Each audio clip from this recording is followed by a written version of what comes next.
Good evening, everyone. Thanks so much for joining tonight. It's Marty with Jiminy Flip It. Check out my mic to make sure it's working and everybody can hear me. We have a special guest again tonight, Mr. Travis Griffin from Bio Digital Jazz. We're going to bring Travis on right now. Say hello to the world, Travis. Hey, how you doing? Hello, world. Hello, world. It's been a couple of weeks. What's going on? You have a good couple of weeks? Yeah, I did find myself missing last Monday, though. But, Valentine's Day takes precedence. Exactly. It's a great holiday, right? So Yeah. who doesn't love it? Yeah. Right. But yeah, it's been a couple of nice weeks. Some decent sales have happened over the last couple of weeks. It's not Good. amazing, but I'll take it. Yeah. Yeah. How about you? Kind of the same. I had a nice Valentine's evening with my wife, and up and down. The last save for today, which has been kind of lousy for me. The weekend was spectacular. We had a really good weekend, which I count basically from Friday. So Friday, Saturday, Sunday, we did really well. Today's been kind of slow for me, but kind of up and down. The ebbs and flow of eBay. I think we all know that drill. Do you think President's Day is a big day to just settle down and not shop? It sounds like it. I sounds like it. Or maybe they're at the stores doing sales. I don't know, but has it been slow for you today too? Yeah, I haven't sold a single thing. I think maybe everybody's like in prayer. I don't know. I don't know what you do on President's Day. No, I don't know. Yeah, definitely not. Yeah, I'm not sure what to attribute it to, but the weekend, like I said, for us was really good. So I was happy about that. And, you take the good to take the bad, take the both, and then you have the facts of eBay. Yeah. But, it's been anything like anything as far as the items that you're selling. Do you see any trends? Or do you have kind of a wide gamut? I know you have a pretty wide gamut of stuff. Yeah, we do have a kind of a wide beam dispersal of what did we end up buying in bulk. And then we have a whole bunch of those items sell as we get them listed. Mm-hmm. So I don't even know how to use that to see if it's a trend or not. My stuff is just so diverse. It's hard for me to do trends, I think. Okay. You have a lot of one-offs, like most of it's one-off stuff, or is it just? We do have a lot of one-offs. We have slimmed that down into some more niches. Mm-hmm. Sounds good to me. But yeah, sometimes. So, recently we picked up a bulk load of miniature like army men from the 70s. Oh, that's cool. Little metal figures and magazines and stuff like that. So some of them were still new in box, wow. Which are pretty cool. Yeah, very much so. So yeah, you get a chunk of those listed, and they all pretty much have sold. So oh wow, that's really fun. That lets you know that you've been validated, that there was a market for something like that. Yeah, that's important. Like, where can I get more? And there's just not more. So you got to take it when you can, I guess. Yeah, but at least you struck right away. You knew it. You saw the potential in it. So that's great. Yeah, it's good to, and you got a pretty quick bang for your buck too, which is great. That like they didn't sit there for eternity, right? They sold right away, basically. Yeah, that doesn't always happen, though. No, I was just going to say that's the dream, because it doesn't always work that way. But yeah, I hear a lot of people use the term long tail. I think it's very appropriate for a lot of this stuff, especially bulk items. You buy 5,000 postcards or 5,000 records or whatever. They're not going to sell in a couple of weeks. They're going to be long tail. But it's that constant volume, I guess, that's just going to have consistent sales. Theoretically, you should have like a steady flow of sales from something that's popular like that you have a large volume of. So we have a lot of that too. And then we have, you come across one-offs. We're big with estate sales, like I think we discussed last time. And at an estate sale, they have records. They have clothes. They have little knickknacks and jewelry and stuff. But you'll find some really odd stuff at estate sales that people just collected or that they had on their own that could be one-offs. So we have a nice collection of consistent sellers like records and the print ad thing, which we were talking about before the show started, and stamps and postcards, like good old standards like that. But then we also have like bizarre, like bottles from black glass. Have you ever heard the term black glass? It's like a very old.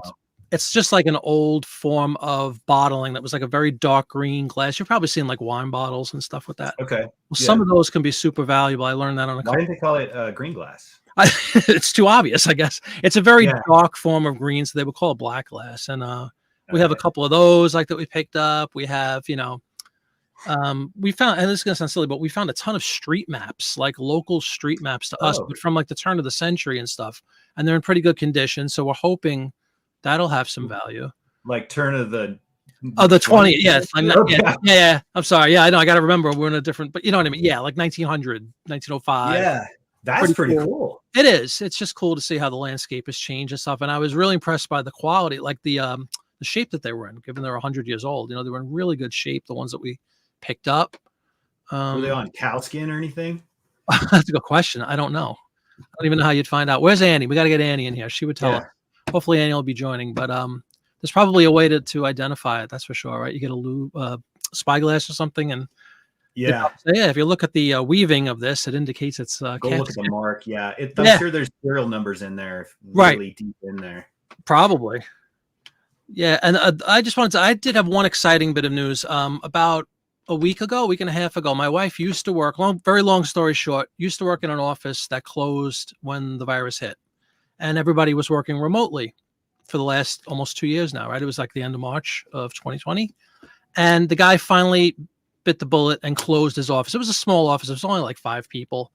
And we're kind of friendly with him. And I do some IT work for that company and stuff. And we kind of coaxed him into just closing the physical office because he was bleeding money. He's paying rent and utilities and cable like it's a functioning office, and nobody's been there. Like the heat's on, the lights are on. It really very, very expensive stuff. Just having the internet on 24 hours a day for nobody, a phone system for like 5 or 6 people. Well, anyway, the good news is when he closed the office, he took a series of things that he wanted to keep. I set him up with all his stuff that he needed to function in his operation at home. He put some furniture and stuff in storage, but the rest, he said, have at it. Like, I don't care what you do with it. He's had the place he's been there over 40 years, but the office itself is like maybe 25 years old. So I love computers and stuff. I went in, I had a whole room. I got a bunch of old PCs. I got CDs and DVDs. I got networking equipment. I got cables, all for free. Just took them in a truck. Nice. We rented a U-Haul truck. Yeah, I forgot to tell you this earlier because we were talking before the show, but that's my big excitement. Why you keep this from me, man? This was all I had something to say on the show. Saving it up for all your people. Oh my mass. Yes. Yeah, okay. I thought you were going to let me in on that too. I'm going to let you in, but that's a great hit. There's a tip. If it ever happens to anyone else, office closeouts or store closeouts, I mean, you can't beat for free.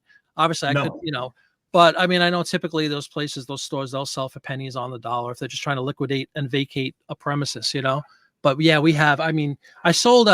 This was, like I said, I guess it was last weekend, so it's a little over a week now that we went in, and I listed some stuff like print, typical things: printers, a fax machine, hardware.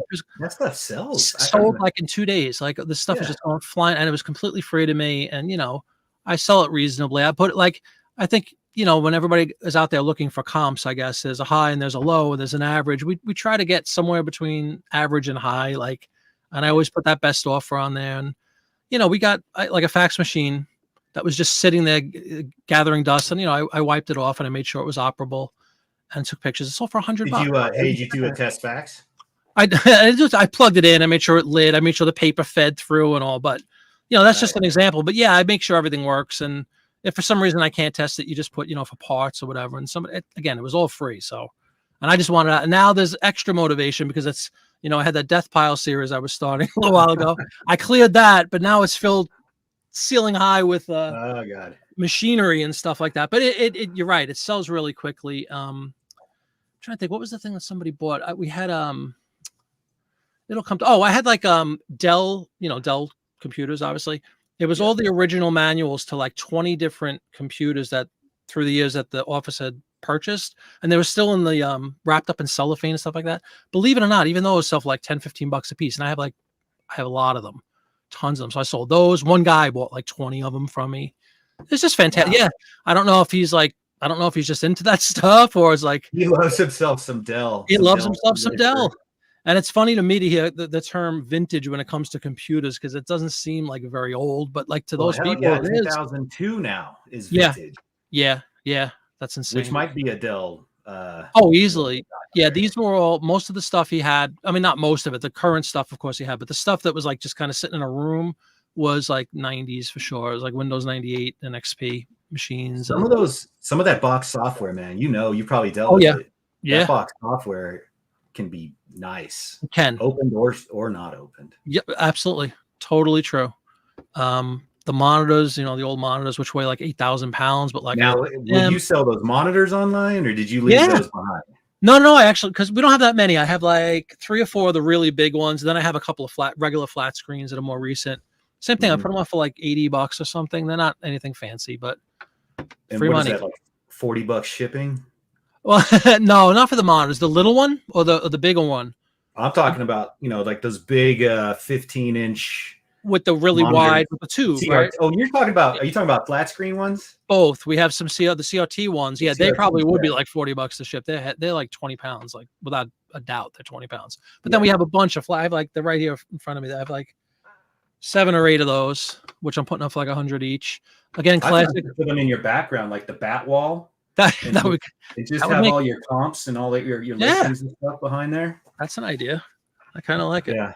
Yeah, that was the excitement. That was definitely something that kind of fell into our lap. So I was happy to help him personally get out of there because, I understand he's been there 40 years is a lot, but his business is still doing fine. But like, there's no reason to, like I said, bleed money there with the rent and all this nonsense and for nothing. How's that work getting out of a lease or something like that? I think it was just the timing that on February 1st, he signed a month to month thing with the goal of getting out in February, and we were able to meet it. Thank goodness. So like, he's just, the guy's looking at the guy that leased the building. It's like a 3-story building. It's a brick building. I think they have like 4 or 5 tenants. He was the only tenant left in the building. Wow. So the guy was the owner of the building was actually looking to sell it anyway. So he did him a favor kind of by getting out too. So it really is a win-win. And now we have a pile of junk that I could sell. So that was kind of See cool. if you can talk to that owner about storing all your pile of junk there. Yeah, that'll be the next step. But it's not that bad. And like you said, it does sell quickly. And proof was almost the next day. I'm trying to think I don't remember what I listed. The very first thing I listed, I think it was a couple of printers or something. And they literally sold the next day. So you can't beat that. Or a bunch of like toners and. Yeah. Oh, absolutely. Yep. Toner cartridges. Exactly. Sealed. Yeah, ink is great. Any ink, HP and all that stuff. Epson ink. We had big toner cartridges like this. My camera's over here, about that big, like a foot long. Yeah. Just everything you could imagine. Notepads, little office accessories. Filing, like those hanging file things. We actually, one of the scores for me personally was we got 3 big, like 5-foot high file cabinets, which is great to store some stuff that we needed storing, paper items and stuff. Fantastic. So we got to keep them. They're like $200 a piece. Not selling those. We're using those. But just basic everyday office supply stuff, notepads and whiteout and everything you can imagine. And all like brand new because he had a supply cabinet that was stocked that nobody's used for almost 2 years. So it was just sitting there. Oh. I've heard tell of people that will go in like when Staples or something has a closeout on pens. Mm-hmm. And you can buy a box of a particular pen for 29 cents. Yeah. And then just resell them for $2.99, quantity 2,000 or whatever you score. There you go. It just makes money. But I'll tell you, when I go to a estate sale or an online estate sale, my like secret favorite thing is office supplies. Yeah. Just for personal use. Or sometimes you just find some stuff in there that's just got incredible value that you just don't even know about until you look it up. Yeah. Yeah. Very much so. That's a cool thing to look out for, actually. And everybody has them, but everybody needs them. So, right. Yeah. So it's like, there's always going to be a demand for it.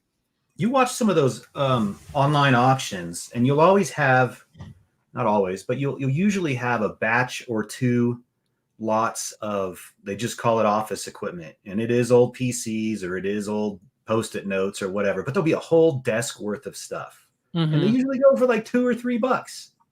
I've gotten so much stuff that way and then turn around and be able to sell it for just ridiculous money. Yeah. So name of the that's game. That's a tip. That's a pro tip. Get it free is better than $2. Get it for every time. Yeah. Yeah. Free. I mean, we really lucked out, like I said, with that, but we did all I keep saying we, it was really me, but my wife did a lot of work physically in the office, just organizing the stuff, but I drove a truck for him and I brought everything. So we did a lot of work for it, but still, we're going to make like, I assume thousands of dollars, a couple of thousand easily from all this stuff. That's good. Well, she was your contact, so she gets the biggest cut, I assume. Well, without question. That goes without saying every night. Yeah, good. All right. Yeah. But that was really that was the highlight of the last couple of weeks since last we spoke on the show, and that was it was expected, but it was unexpected. I guess the urgency was unexpected. We've been saying this for like a year and a half. Get out, get out, get out. We never thought he would do it. So when we got that call, like, I'm renting a truck, please be there at 9 a.m. on this day, we're like, wow, he's really doing it. And then the reality and the scope of the stuff that we could take home was incredible. It's a lot of junk too, just a lot of. We also agreed we shredded paper for him, which, I mean, 20, 30 years of paper accumulates. And yeah, that stuff's not worth anything. no, no. But he had a lot of private information, and we just agreed. We're friendly, like I said, with him and his wife. So we said, yeah, we'll take care of that, because he's just turned 70, and he's got bigger fish to fry than to sit there and feed paper through a machine. So now, did he have one of those big industrial shredders, or yeah, it's pretty, no, I mean, it's not huge, but it's pretty. Yeah, it's pretty big. It's not a little baby one. It's but still, that thing is smoking after about 10 minutes. Sure. Oh my god. But we weed through. My wife was the office manager there for about 6-7 years, so she was very familiar with a lot of this stuff, and she knew what was confidential stuff, like, and where it was located. So like just basic everyday nonsense we just threw out. But if it had like tax ID information or client information on there, obviously phone numbers and stuff, we shredded it. We're still in the process. We're almost done. But so we did a lot of work. I say it's free. The merchandise was free, but we put a lot of work. It is, but it was really just, it was just a day of the actual physical moving, and now it's been about a week of shredding paper. But he probably would have asked you to help him move anyway. So yeah, true, because you're so close. Yeah, that's right. Yeah, definitely true. Well, couple folks in here watching along. Yes. Very quiet, but they may speak. Do they know? Did you tell them they could? Maybe I need to prompt them. Let's get a banner up there. Yeah. Please. The power of persuasion. Please humor us by typing something in here.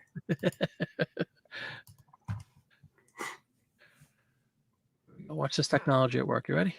Yeah. Let's see what happens. Bam. Join the conversation. Come join us. Yeah. Good stuff. Yeah, it's very loose, as you see, folks. This is just, we're just talking reselling, talking daily stuff in our life. We're both really enjoy this stuff. I never asked you, Travis, I know you do reselling part-time? Yeah. Or is it, are you full? What's your background, like, as far as different jobs you've held and stuff? Like, what industries have you been in? Like, I was a IT administrator for 10 years for a local government. Wow. Okay. And then I have now been with a logistics company as a network engineer for 12 years. Wow. Okay. And yeah, do a lot of that and do a lot of analytics and reports and have a little team that it's fun to work with. So cool. Yeah, I can't really say a lot because because it's a logistics company. Right. But yeah, that's what I do, IT and management and stuff like that. Oh, that's awesome. Are you home now when you do that, or you still go to an office? Yeah. We I think I've been into the data center maybe 3 times in the last year. Yeah. My team is all scattered across the country, so okay. There's almost rarely any need for any of us who can do our jobs remotely to go in somewhere. Right. So yeah, my commute's just about 10 feet. I'm pretty spoiled at this point. Yeah, you get used to it. Those first 5 or so. I'll suck it up. I'll suck it up, Marty. Yeah. No, I hear you. It's a beautiful thing. I was telling you again before we started, but I spent a lot of time on Wall Street type jobs, and my commute, my God, there were times where it was literally like over 2 hours one way driving and back and forth. It sucks the life out of you. That's how people snap, man. I'm glad you didn't snap. I agree. Yeah, well, I can say, did. I don't know. And this no. I really never did. But you're right. It's like the temptation's there. I'll tell you, just the aggravation of, my God, dealing with that many people in New York. It's a crowded little town, and every day going in and out. It was took years off my life, but hopefully I've gained some back, because I've been doing this about 3 years now, full time, being home and all that. And I love that. So. And I cherish every moment. If you turn free stuff into money, that's how you get it back. That's how you get it back. Did you do, like, stocks. I mean, I don't know a lot about stocks and bonds, but there's a Yeah. lot of speculation involved in dealing with that, I assume, Yeah. right? Yeah. I was, there's like, I'm sure in IT, there's different tiers, if you will. Like I did, I briefly was a stockbroker, like an actual broker who sells. Like that's what I think most people equate with Wall Street, this person who Yeah. sells stocks and bonds. But there's a huge infrastructure behind that. There's processing of the trades, and there's all kind of money exchanging and all that stuff. I did a lot of that, like backroom operations stuff. But not Which back was alley, not back not alley back deals alley. Well, like it's debatable, but no. It was sleazy, but in an office that. with a suit and tie. And Yeah. it's funny, that it's amazing. Like when I got into it, it was like I think '86 was my first year that I actually worked in Manhattan at a office job, right? And it was like the movies, like Wall Street and stuff like that, where the money was flowing. It was right before the stock market crash in '87. There was a big stock market crash in '87. It's called Black Monday. Well, I got in about a year before that. Money was flowing. Suit and tie every single day, dressed to the nines. The bosses would take you out for drinks, Mullet? libations. Did you have And mullet? probably. Oh, I used to have really long hair. Yeah, I was in my Nice. 20s. But life was really good. And I thought, wow, what an amazing place to be. It was like the center of the world, and the money was insane. And then that '87 thing happened. It was like, it was just a blip on the radar, honestly. The industry was still doing great. And then, I don't know, it just started wearing on like I said, the commute and all that stuff. And then I worked in the World Trade Center for a long time. So I was in the first attack in '93, which was below, I don't know if anybody remembers that, but there was a bomb below the building. And I Yeah, was only on I was only on drove in or something, right? Yeah, U-Haul truck, and I was on the fourth floor. So the lower you were in that one, the worse, because the people that were way up high didn't feel anything. They had smoke. There was smoke that went up. It looked like a chimney. It just, heat rises, right? So the smoke kind of went straight up the towers and out the top like black plumes of smoke, and nobody knew what the heck it was at the time. Like that, the day it happened, nobody had any idea what it was. There were all these rumors that like Con Edison is like the electric company in New York. There was, a Con Edison plant blew up, or somebody tried to break into a safe in the there was a big mall downstairs in the Trade Center. So anyway, there's all these rumors, and nobody knew what it was until the next, I don't know, it was on a Friday, and like Monday or something, there was this talk of terrorism. Like, what? Oh my God. It's like that took years off your life too. And then I stayed there for years and years. Wow. And then 9/11 happened, and that was, that was another one of those things where I just wanted to get, like, I was like, that's it. I've been in two of them. Like, I got to get out of this. Wait, Like, were yeah, you at yeah. Oh my Trade Center. And then everybody moved to Jersey City, which is right across the river. It's like there's a river that separates Manhattan and New Jersey called the Hudson River. And anyway, so we moved across because the Trade Center was no longer habitable. And then, like I said, I lingered there for a couple of years, and then I did my Beatlemania shows full time, I think starting in '02 or so, for about 4 or 5 years. And then I had to go back. That was the ultimate. I had to go back to work. Like after 4 or 5 years, the shows were drying up a little bit. They were impacted by everything was impacted by 9/11, but even the shows and stuff were impacted. So like that pitted out a little bit for a couple of years, and I had to go back to work. Long story short, after 30 something years, like it's been so wonderful to just be home, be safe in your own home, not have to commute, not have to deal with all that nonsense and stress. It's been a miracle for me. Now your house is not a terrorist target, though, right? Not that I know of. Not that I know of. Not that I know keep of. that profile low just in case. Jeez. Oh my God. Yeah. I'm in a bunker right now. I don't like to talk about that. Yeah. I was gonna ask you if like, I guess you didn't do a lot of stockbroking, but you're in that industry, so you got to see how it works.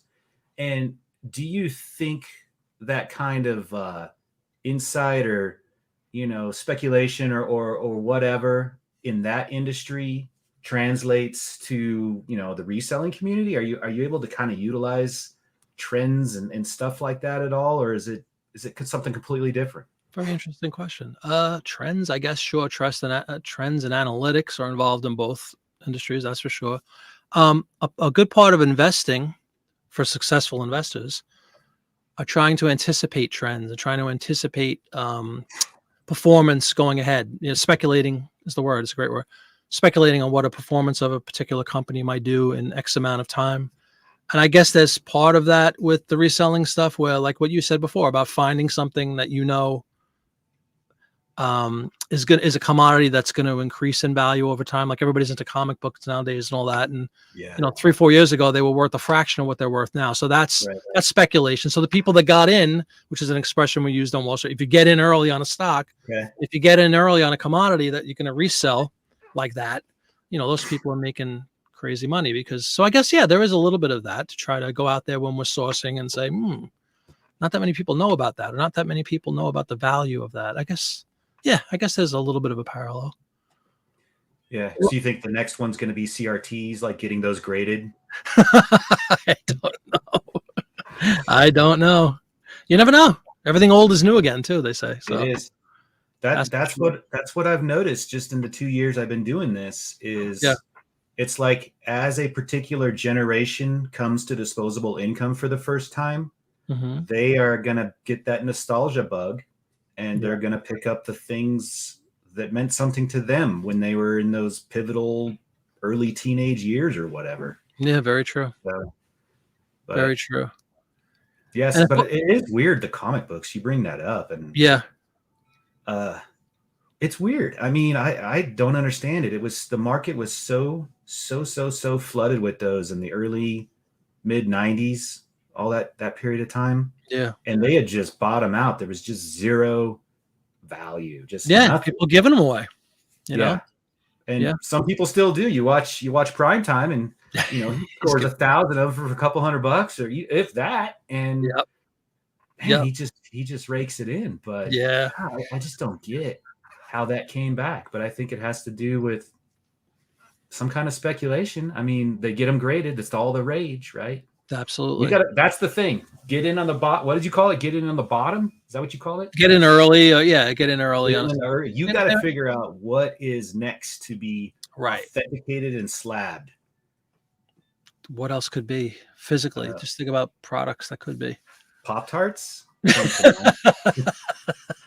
And those things last forever. So they will survive a nuclear holocaust. There's no doubt about it. So that's like a double win there. Oh, get that slabbed. What a brutal piece of food that is. My wife loves those type of things. Me too. That's maybe too You're much. right, though. We joke about it, but you're right. I mean, that kind of is the whole game, right? If you can try to figure out, anticipate what might, increase in value, and get them now. I'm looking around like there might be something in my. What do I got in here? What do I have in here? Post-it notes. Yeah, Post-it notes. Office supplies, man. Paper clips. Paper clips. Get them in now. There's paper clips and there's paper clips. Yeah, there probably are vintage paper clips. Vintage paper staples. Bing me bing. I sold a vintage stapler that they're called Bosch, Bosch. Yeah. At an estate sale. I could just tell by the box it looked old. It was a brown box with just this. There's certain things you just can tell, like without even opening the box. It just had that look about it, the box itself. And then there were nice shiny new staples, the size of a horse. I mean, huge, thick staples. Looked them up, and they were like from the 40s or something. And they were, it's another one that we picked up very recently, radio tubes, like an actual tube, radio tubes that were in like televisions and radios. It's a tube. They were loose? No, they were in boxes. The estate sale that we went to in the guy's basement, just like loosely just sitting on a table, 3 inches of dust on them and stuff. Blew them off. They were like basically pristine. I mean, again, there's a case where I can't test them. I have no idea, but they look like new, like they were wrapped in like a tissue and stuff. And the box was a little bent and stuff, just probably been sitting there for decades with stuff piling on it. But the tubes that we pulled out, I did looked them up, and sure enough, like anything else, there's some that are worth a lot of money if you have a specific brand or whatever. But I don't know enough about the product to discern what's super valuable. So I'm just looking on eBay and I'm trying to. But that's the type of thing where you see a bulk group of some kind of item. Mm-hmm. Where it's not just like if you saw one tube sitting on a table, you'd walk right past it. But if you see a box of 10 tubes, you're like, well, got to try it. This is my opportunity to go find out about something new at a very little investment. Exactly. Yeah. Very, very well said. Yep. But those Bosch staples, same table. And we sold, I don't remember what it was. I should remember. I'm sorry. I don't. It wasn't a lot of money, but I think we got like $20 out of it. Something. I spent like $1. So I'll take that. And you're right. That's from here on out, know that can be sold. Exactly. And you're right. 99% of people just walk right past that looking for whatever they're honed in on. Like we talked about the last show, that, most of these estate sales people go in like this, and I am a record guy, and they just go beeline for record. You're wide open when you go in there, right? You're like, show me whatever you got. I just know that I'm never going to be first to those items that everybody wants. Yeah. So I don't even bother. It's just my mindset is on discovery mode rather than, stress mode. If I'm going to get there in time to, the stack of comics or whatever it might be. Yeah. Which I never see, but. Yeah, I know. Yeah, neither do I. That's a good approach, actually. Yeah, you go in, it's a learning experience. You never know what you're going to find. Even though there's like groups of very similar items, it's amazing. The more you go to, it's like everybody has the same basic group of stuff, but then you're looking for those, those learning experience items that you never even thought about, like the tubes or whatever for me, but that's cool. We've gotten into a little bit brass, brass figures and animals and just kind of weird brass type stuff. Cool. It's long tail. It doesn't sell all the time, but like if you can, like I found a brass snail pencil sharpener at some point. That is super rare. I mean, there are not a lot of brass snail pencil sharpeners out there, and there was a buyer for it, and that's kind of fun. Absolutely true. And those are the things you find in the office supplies, by the way. It's not just office supplies. No, you're actually right. Yeah. It's like, paperweights and whatever was on their desk. It is all in a big half-open box with a bunch of junk. And some of it's cool. It's worth spending some time going through that stuff. Yeah. Yeah, that reminds me, one of the sales I had this week, I only had maybe 3 sales, but one of the sales was a $50 something along those. It was in a trinket lock with all that office supply stuff. Mm-hmm. And it was a wood base pewter statue.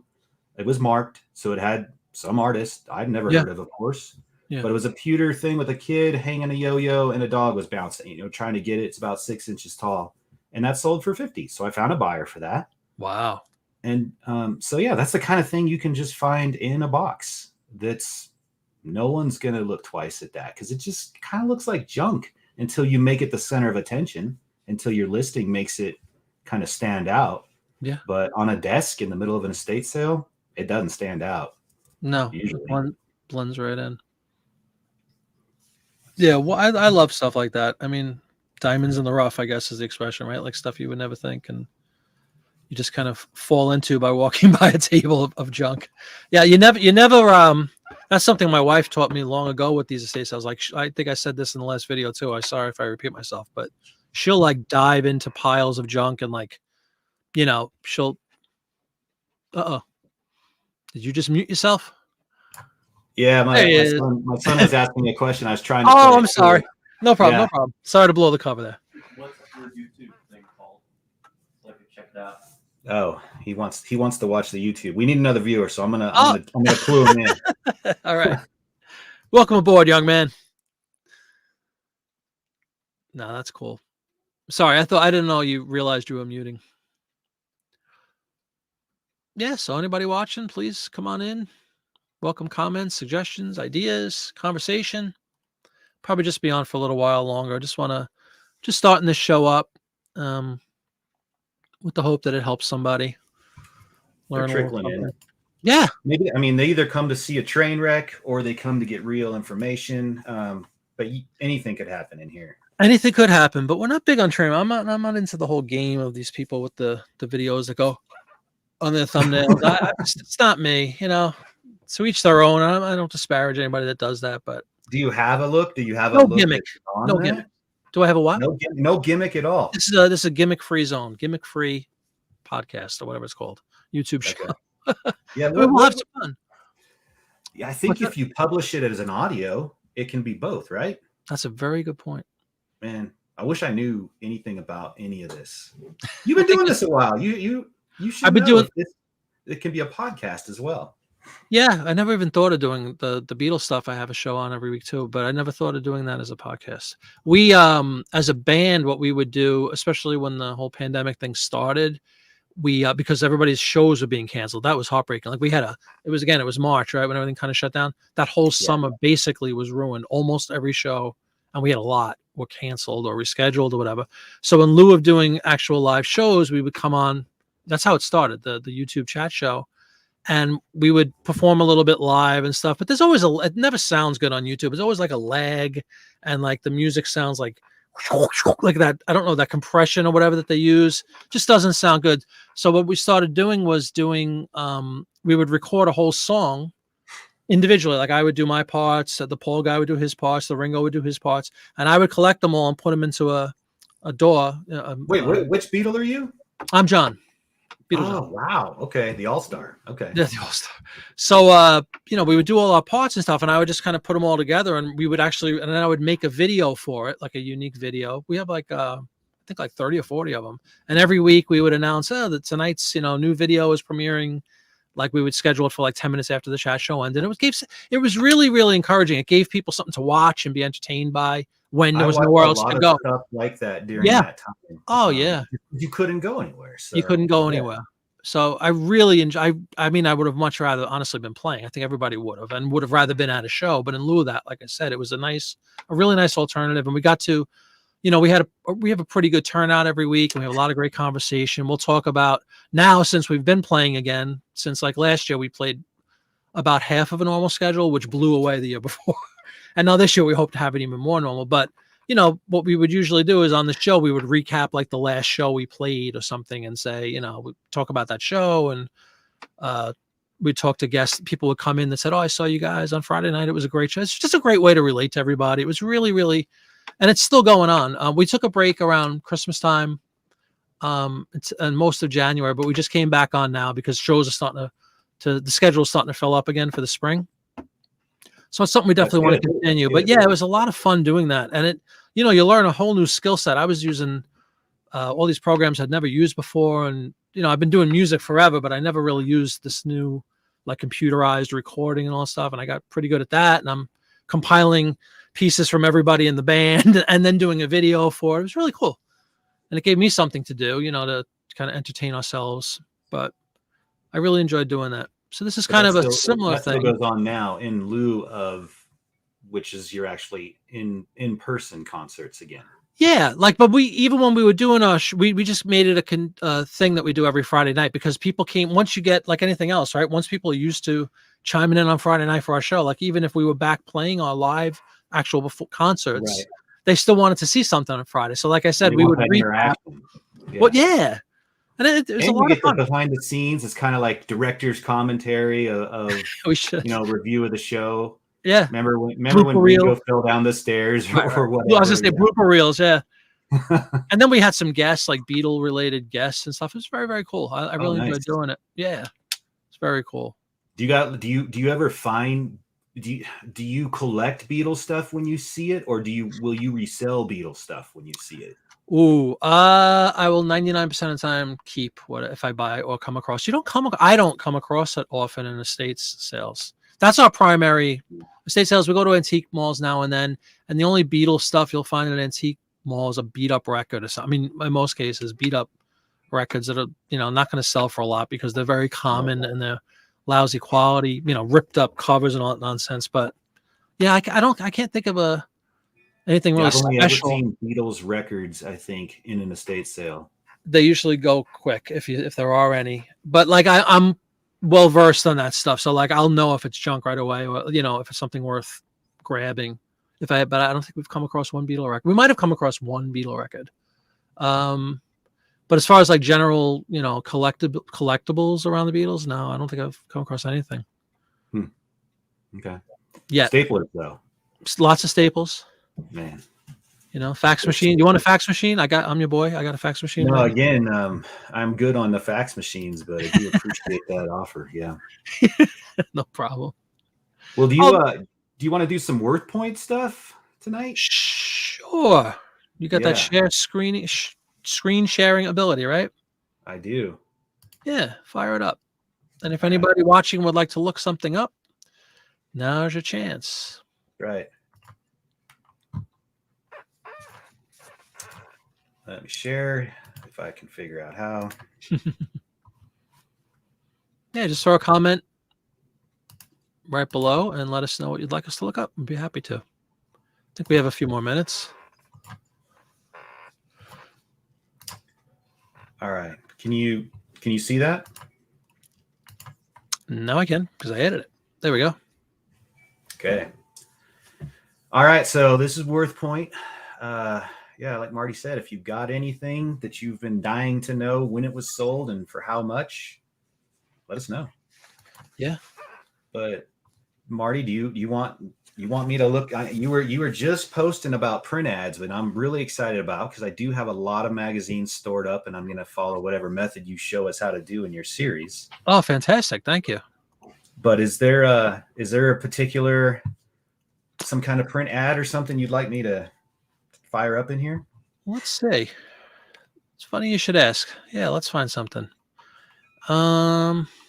Question. I do have a quick question, and yeah, I sure. have not watched your latest video. Okay. But so let's say you have a ladies' home journal. Maybe you have 5 of them, and you pull out, a Campbell's soup ad or something like that out of one of them, and they go into a stack. Do you make reference when you go to put it in that stack for later that it came from this issue of Ladies' Home Journal? Or absolutely. Okay, that's an upcoming videos, but yeah, absolutely.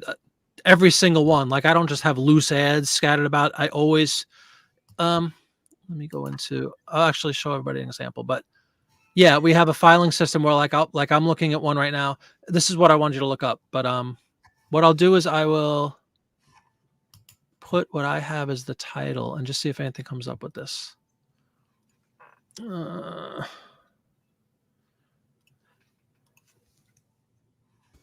There you go. I don't know if you can copy and paste what I just sent you. Oh yeah. Okay. Just say, I don't know. I've never looked them up on Worth Point, to be honest with you. All right. So this is, then you got to start taking stuff away. Yeah, exactly. Because that's just my verbiage that I used on the listing. You know what I mean? If you just put, I don't know. Great example, everybody. Great example. Fantastic. You can see that we talked about this one before. How about Groucho Marx? Just Groucho Marx. Show me something. Or GE, yeah. And that's searching all categories. I guess you can whittle it down to. Hey, wait a minute. That's Family not Christmas and that couldn't be further from a Groucho Marx.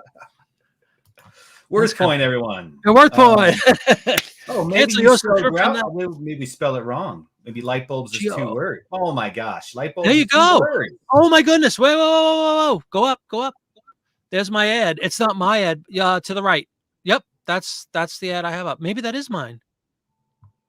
This was sold in 2016. Did I sell it? Does it tell you who the seller was? No.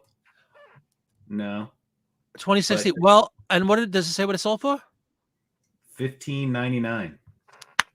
Now let me just tell you. Here's a abridged version of my video series, all condensed. Long story short, and I have, you know what?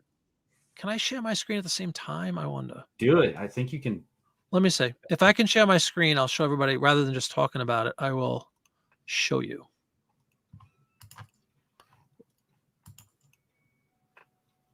I've never tried to share too. Oh. All right, let's just pull mine up. That's a live listing I have now. All right, so mine is in color, first of all, as opposed to the black and white one, right? Yeah. I have it up for $19.99 because it's Groucho Marx. But what, to your point, you were saying, do you indicate what magazine it comes from and stuff like that? This is kind of my canned description. Can you everybody see this? And you see it says taken from January 1947 issue of Life magazine. Life magazine is a great source for ads because they're very big. It's 14 by 10.5, which is frameable. I mean, it looks really nice up on a wall. We had a couple. I actually had some there's a couple of very famous issues of Life magazine with the Beatles on it, and I took some of those out. They were in one of the hauls I got, and I framed them, and they look awesome. They're like, it's a nice size. But that's what I do basically for every single ad. It's kind of the same thing. I just go in and change, the date.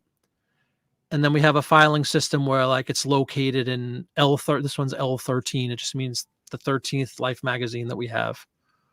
But yeah, will that ship under $1? I'm under $1, under £1. Oh, absolutely. Yep. And I got to, I'm always playing and tweaking and stuff like that with everything, but especially the ads, because we have 2,300 up. at any given point. That's a lot. And I have room Of for these type literally, of ads? yeah, 23, Wow. 2,300 alive now. And we sell probably at least 10 a day. Some days a little more, some days a little less, but like at least 10 a day. And it's, again, it just becomes a numbers game. If I had 20,000 of these, which is absolutely doable with the stack of magazines I still have, then you could just multiply that. You know what I mean? Then we could sell whatever the math is, 20 a day or 30 a day. So that's my goal, is to just keep pounding away with these things. But they are such great. Can you see when I open up the ad by itself? Yeah, that's a Okay, great cool. picture. Yeah. It's a nice picture. I scanned them all. I bought a big, because the size of these ads, they wouldn't fit in a regular scanner. Yeah, not So a flatbed, right? it's a big flatbed. Yep. It's called a Plus Tech Optic Slim, I think it's called. And I believe it goes up to an 18 inches by wow. 12 or 13. So it can accommodate, all. It's great for a lot of things, obviously, because it's so big. But like even books, you can open a book widthwise and kind of get 2 pages captured. So it sets a lot of our stuff apart, because some of again, I'm going to get into all this in the series, but with everything in eBay, you know how important photos are, right? So when you Yeah, can have that's a like a great high photo. res scan like that, and that's what we try to do with every single ad. I look at competition like everybody should if they're competing with somebody, and some of the pictures are just brutal. It's like a magazine sitting on somebody's rug, and they take a picture that's crooked from 5 feet in the air, and it looks awful. So like, I like to think that, a nice high res scan does the No, trick. it looks really sharp. The Cool. presentation, Thank you. just really sells it. Yeah. I did find a color version if you want. Oh, cool. Yeah. Let me go back. Absolutely. I just wanted to show you that. But there we go. Let's pull up. There we go. 1875, and that was just a few months ago. Summertime. Yeah. So you're right on par, and if you have done your work, then there's no reason not to have it at a higher value. Plus, you're getting free shipping if you buy 2 of these things. So that's right. Yeah, that's an ongoing. I just have that like as a stated. It's not necessarily a sale. It's just a constant thing, and it works great. Again, not to brag about this, but you would ask, do they ship first class? Not only does it ship first class, I have these big 15-inch rigid mailers that I'll use for like photographs and stuff. They don't bend. I always put them in there, and I put them in like a large cellophane closable bag to keep it straight. I've never had a complaint. They always arrive really safe, which is very important, and also going to be in the video series. Oh, good, because I want to copy that. I Yeah. don't like trying to figure it out myself. No, I appreciate when someone else does it first. Yeah, and there's some money, like anything, right? You have to invest a little bit in things, but it's so worth it, because I've never, knock on wood, I never get returns. I never have any issues with that. Like, I mean, never. I haven't had a return in like 2 years, anything. And these things are just foolproof, basically the way I send them out. But what was my point about that? About the shipping? The important. We were talking about how to stay under a pound with something like I'm this. sorry. Yeah, exactly. Well, anyway, I can fit the paper itself probably weighs an ounce, maybe not even. And with that thing that I have in there for people to, if you buy 2 or more, I offer free shipping. The shipping only comes to about $4 less to most locations domestically. I could fit about 10 or 15 of those if somebody was, and I've had that happen where somebody's bought, they're, crazy about Maxwell House coffee ads, let's say, or whatever, and they buy 10 or 15 of them. I could fit them all in one of those clear things. It's only 15 pages. I kind of press it down very nicely, and it's still under a pound. It's like 10 ounces. So like, offering that quote unquote free shipping to them, it's a huge value, because if they bought 10 ads, it would be like $40, $4 an ad, $40. They think they're saving $40. We hear the term perceived value and all that stuff. Yeah. So true. For me, it's a joke. It's like they still go out for $4, and I just made, 10 sales instead of 1. Gosh, I never thought of what's can we go back to your listing where you have that demo or that promo running? Yeah, absolutely. Tracy has made it. Thank goodness. Welcome, Tracy. We're glad you're here. Yeah. I got the new video up today, Tracy, about an hour, I guess about 2 hours ago now. So check it out. We're talking print ads. But yeah, let me pull that back up. I do have to take yours down. I'm sorry. You can't have both up at the same time. Hey, no one's perfect. Let's see. Share screen.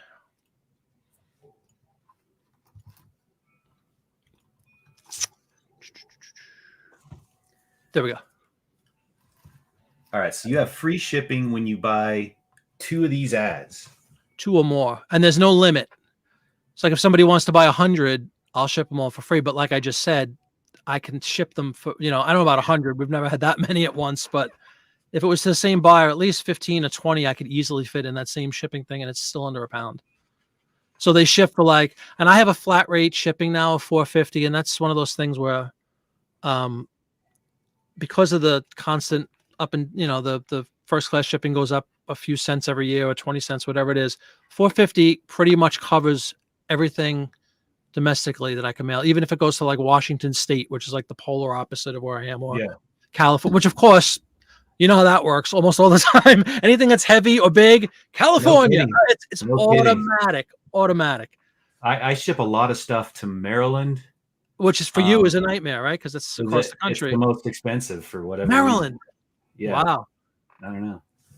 But gosh, and Tracy should do this. She sells posters. I am going to totally steal your idea here. I made a mistake when I invested in a whole bunch of posters and buying the heavy duty tubes, that wasn't a mistake, but they're over a certain length, and it's just enough length to send it over £1 when I ship it. Yeah. So I've had to pay $11.50 sometimes to ship one of those tubes with one poster somewhere. So I think what I would like to do is something along these lines, because my money's in the poster, my money's not in the shipping. Right. So I would encourage them to buy multiple posters, save that money like you were just about to talk about. Yep. Which is a huge benefit from their perspective. They think they're getting this amazing deal. I mean, they really are. If you think about it, it's not a con or anything, but again, it's a win-win because you get multiple sales out of the deal. The person gets all this stuff. They think they have this huge benefit of free shipping. It's really not costing you any more. From at least in the instance, I'm sure the posters are comparable. They're probably a little heavier than one sheet of paper, but still, you could still fit. Yeah. I'm sure a poster in a heavy-duty 32-inch by 4-inch long tube. I put it in a 2 mil thing inside. Yeah. It's all nice, and so it's not even banging up against the stuff. There's some some bubble wrap in there at the bottom and the top to keep it from moving around. So it's really well done. Mm-hmm. But that combination of stuff puts it at 1.1 pounds. So I cannot ship it first class. Yeah. And in fact, and I know Tracy's got a question here, but in fact, I think there's a certain length limit for first class mail as well. And I ran into that issue as well. So there is. It escapes me what that number is. We could look it up if you'd like, but yeah, there is. If you exceed a certain length, even if it weighs an ounce, it's going to kick you into that next tier. You can't ship it first class. Tracy, just to your question, I don't necessarily board them, but yes, I have. In fact, I'll probably grab a couple just to show everybody. And again, I have a lengthy series that I'm producing right now about selling print ads in general. And today, part 1 just went up, and it was really about talking about what print ads are and where to source them. But in coming videos, I'll get to the shipping and everything. But basically, we have Tracy's trying to skip right to the last. I don't get right to the meat and potatoes. Right? Made it. She's like, I got the ads already. I don't need to know what an ad is. She's like, I know how to do all this. Is for everybody. It's for you too, Tracy. But it's not just for Tracy. The Tracy series. If I make a Tracy exclusive series, we'll jump right to the heart of it. There you go. But for the edification of all involved, I try to start from scratch. I picked up because Life magazine is the largest amount, the biggest size ads I have. Good Housekeeping is more of an 8.5 by 11. Most magazines are that form factor, but this one's it's large. To accommodate that and anything smaller, I think it's a 15-inch by 12-inch thin plastic, you would mail postcards in or something like that. It has an adhesive. So I place them all in there, and that protects it from water, obviously, which is lethal for paper. So I always make sure it's sealed and waterproofed. And then I have these large, same thing, 15 by 12-inch. They're like hard cardboard. They're for shipping photographs and stuff like that, non-bendable. So I put them I always ship them in that. I put that bag inside of that. Same thing, seal it up. And I know I'm jinxing myself again, but I've never had a return on an ad, and we've sold thousands of them. Never had an issue. In fact, and it's really satisfying when you get the feedback that says, shipped great or something to that effect. I love that. And almost all of them, they'll take the time to say something nice like that. And that, of course, helps for a potential buyer going forward. I think we all look at feedback to one extent or another, And when you see something like that, shipped timely or shipped really securely, I love that. Yeah, agreed. You saw the intro this morning. Cool. Yeah, the intro was a couple of days ago, and today I did the actual part 1, which is sourcing. Like I said, maybe what time is it? It's almost 8 o'clock. Yeah, I think it went up about 5:30 or so. So check that out if you would. And like I said, not right now. Not yet. Not yet. Would you like to see the shipping thing that I use? The let me grab that. Let's do it. Just 2 seconds. Entertain the folks, will you? I'm gonna pull Worth Point again or something else. Oh, cool. Okay, hang on. Let's set that screen up for you. Yeah, Tracy, if you have anything you'd like to look up on Worth Point, just let Travis know. I'll be right back, guys.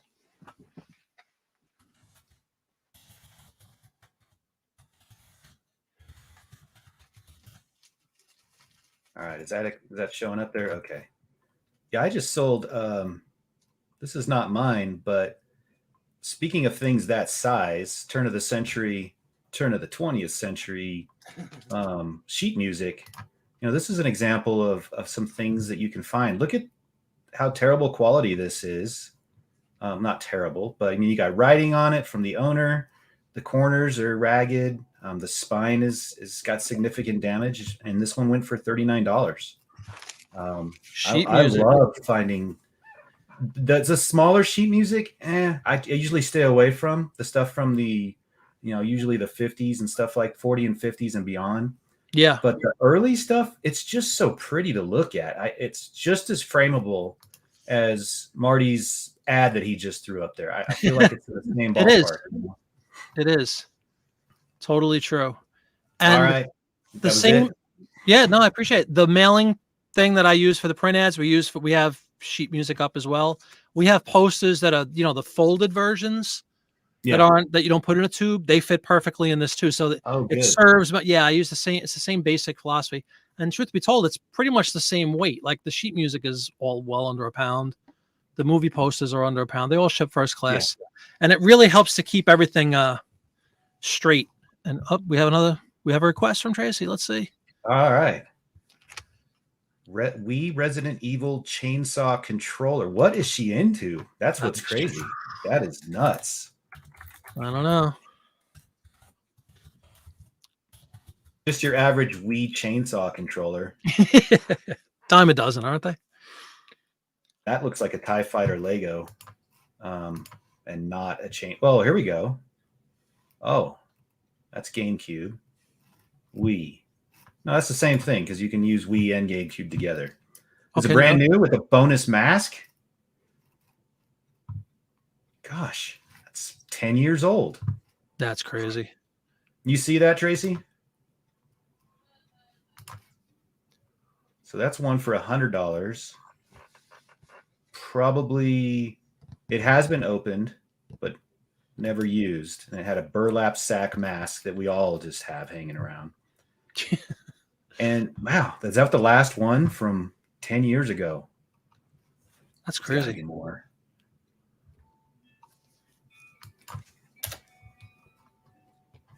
Sometimes with Worth Point, it's cool, but you do have to use, I think it's called regex, or I don't know if that's the right term, but regular expression or something.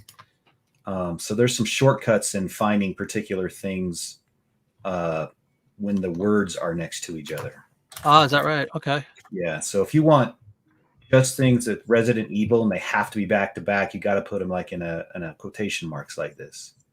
So here's another one. I would go with this comp, Tracy. These are much better. Something more recent, but this is probably not it. That's not it at all. But this one is, and that's maybe a brand new one for $310 3 years ago. Wow. Holy cow. No bonus mask, she's saying. You don't have the mask? Okay, so just like and the one downside about Worth Point, it doesn't have quite the granularity. I have not figured out a way to determine if it was used or not. I don't think their APIs go out and find that information. That would be sweet. Yeah, it would. But I I think you'd be okay trying to list that at 99 best offer. Is it the red one? The bloody one? Bloody Gosh. chainsaw. Holy cow.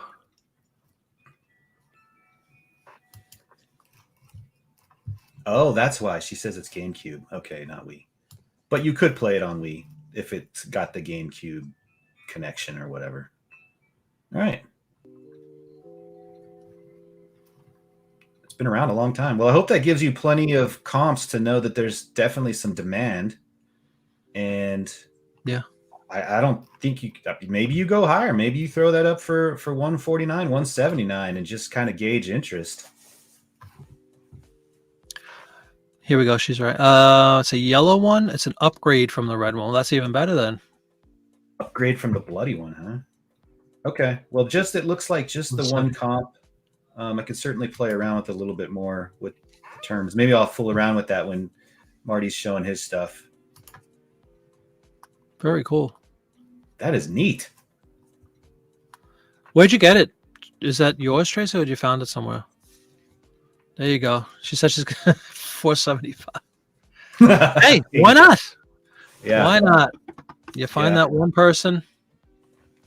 There's one up for 600. She's saying, "Holy cow!" Yeah, shoot for the moon on that. Yeah, absolutely. Very cool. Looks like 179 though. Of all the combination of words that I can try to figure out how this might be, 179 looks like a real comp, but again, that's 7 years ago. Mm-hmm. So yeah, why not start it up there high? If there's nothing else out there, why not? Someone collects that stuff. Hey, Rachel Griffin is here. Rachel Griffin, is dinner ready yet? Nah, you got. It should be dinner time over there, right? Almost 6 o'clock. Yeah, almost. All right. That's cool, Tracy. I want to see videos of that because I see a lot of video game stuff. I've never seen anything like that. That's super cool. Yeah, and she said she just did she's been doing vintage toy hauls. Yeah, put a video together. That'd be awesome.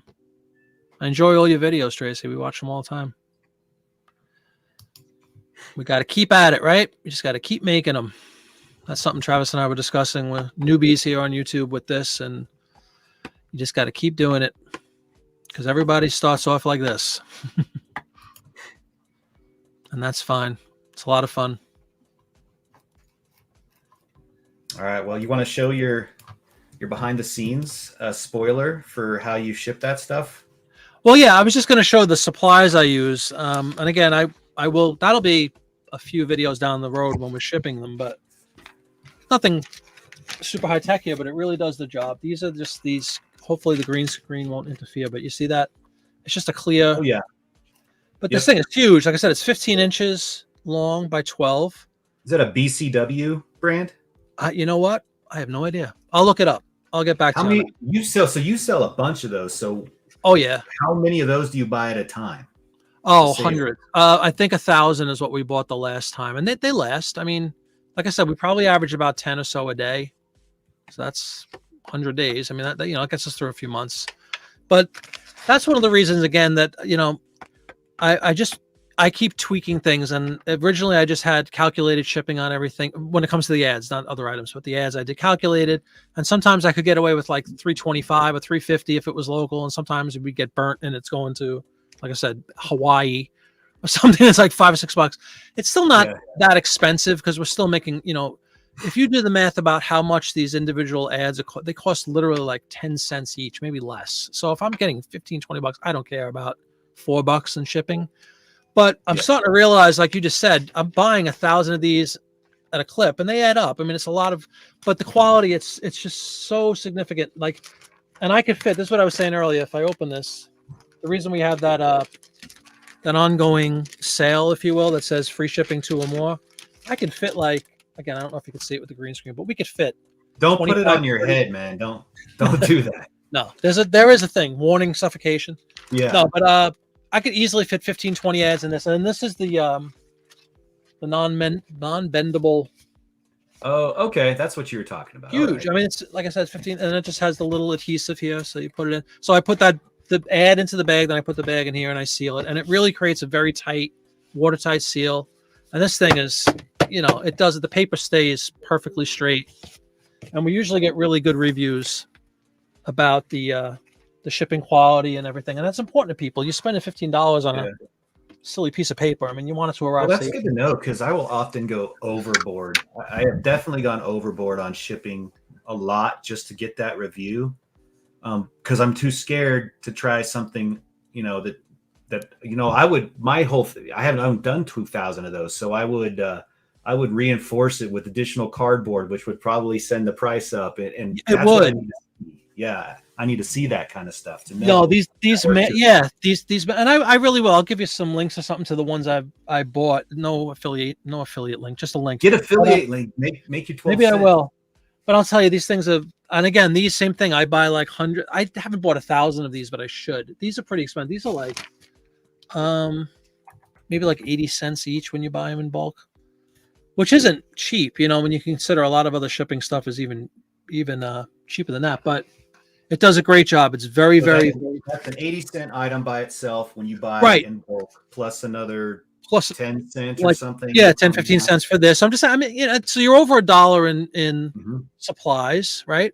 So that's why, like I said, I came up with this hard $4.50 shipping thing, and it seems to be working well. Nobody bats an eyelash at it, and it kind of covers me in the event that we do have to ship to Hawaii or whatever.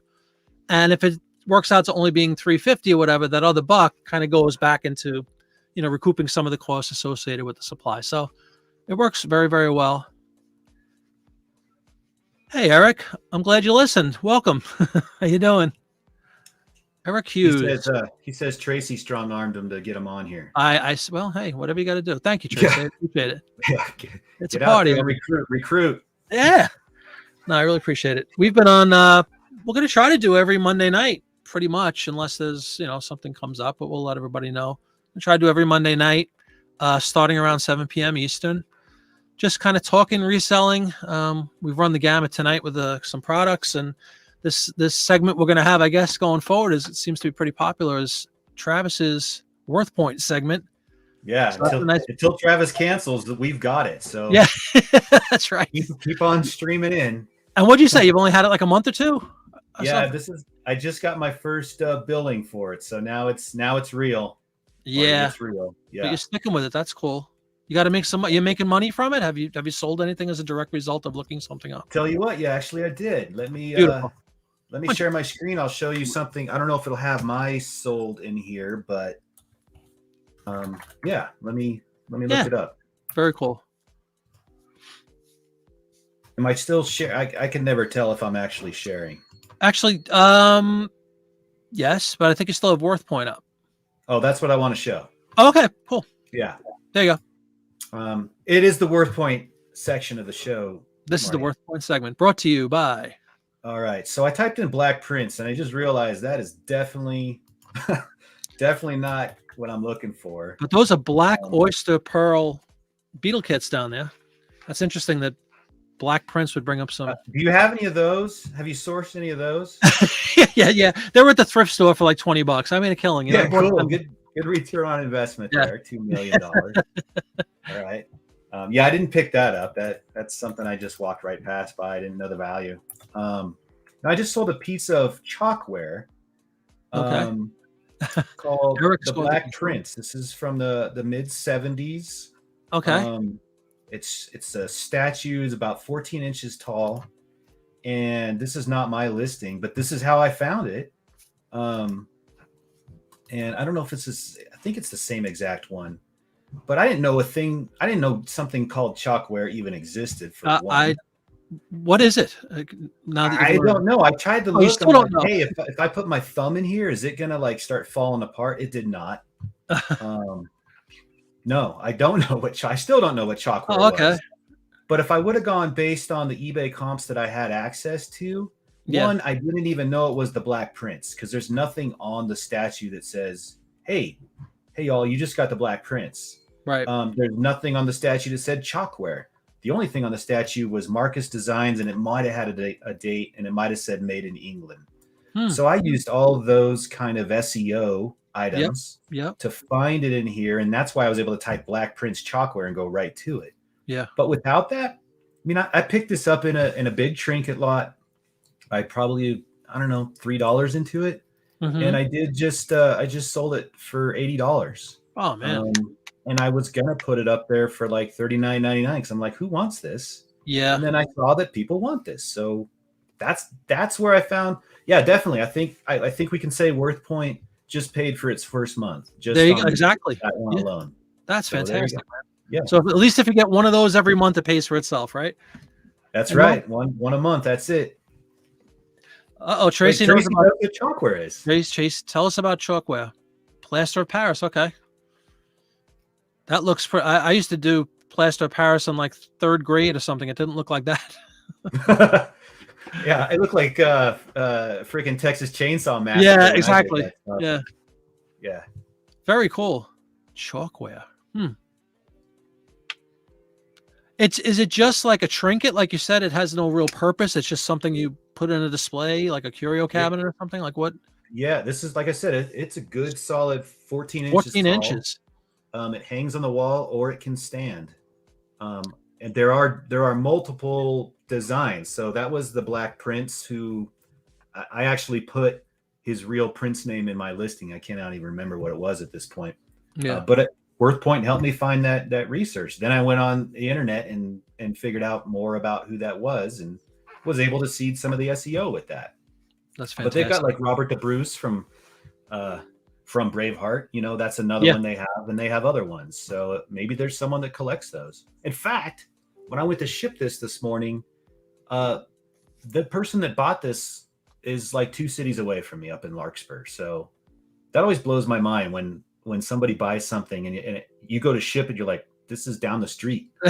Yeah. So anyway, cool. No, stuff. that's very cool. Was it heavy? I mean, it's 14 inches, but if it's plaster of Paris, is that a heavy item? It was about 4 pounds in a box. Okay. Yeah, it's not full paper mache type thing. It had some weight to it. But now that I'm thinking about it, so the place that this person bought it, Larkspur, they have the annual Colorado Renaissance Festival there. Oh yeah, it looks like now something. I'm wondering if there's a connection. Probably. So yeah, cool stuff.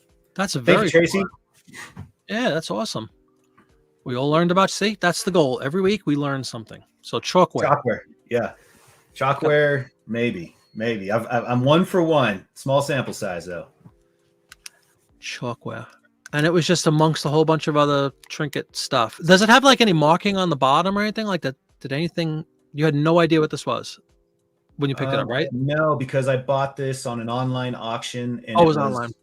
And on those, there's usually like 5 or 6 items in a bundle. Yeah. And I will usually look up 1 or 2 to make sure, okay, if I sell that item, I'm going to pay for this bundle. Exactly. This happened to be like the add-in that I didn't even bother looking up because I had no idea what it was until and it was the best one. Saw the markings. Yeah, best piece, right? That's cool. Very cool. It's no stapler. Hey, they can't all be staplers or fax machines. Yeah. All right. Well, anybody else have some WorthPoint things they'd like to see? Yeah, let us know.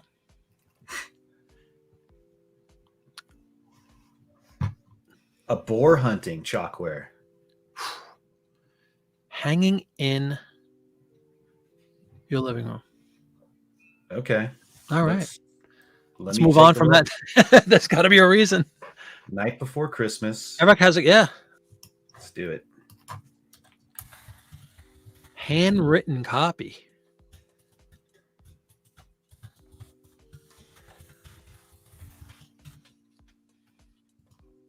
What was it?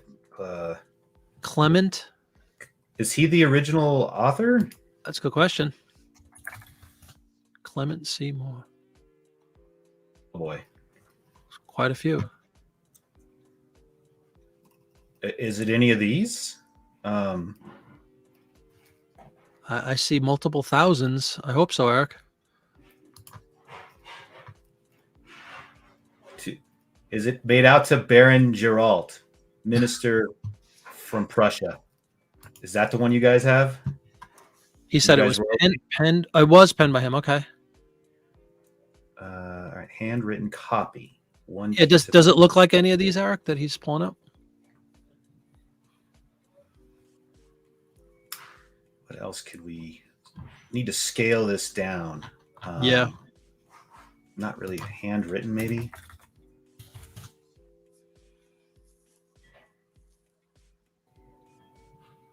Tomb of Dracula. That's exactly what I looked up. All right, so it's not perfect. It's so vast. Yeah. If I were to do one of the things, if I were to do a YouTube channel, I really would get fine-tuned with my ability to use WorthPoint, so I could save people a lot of trouble. Mm-hmm. And I would love to do like a series or something where we do that. But you can see, yeah, it's not just. Here we go. How about this guy? Is that it? That's a framed copy. Tracy said that he's getting it to go look. Okay, he's going looking for it. It's ink on old parchment, but that kind of looks like ink on old It parchment. kind of looks like that, yeah. Why is that only $80 when the other ones are like 4,000? That's it. There you go. Yeah, it looks like about $80 a couple years ago. Not even a year and a half ago.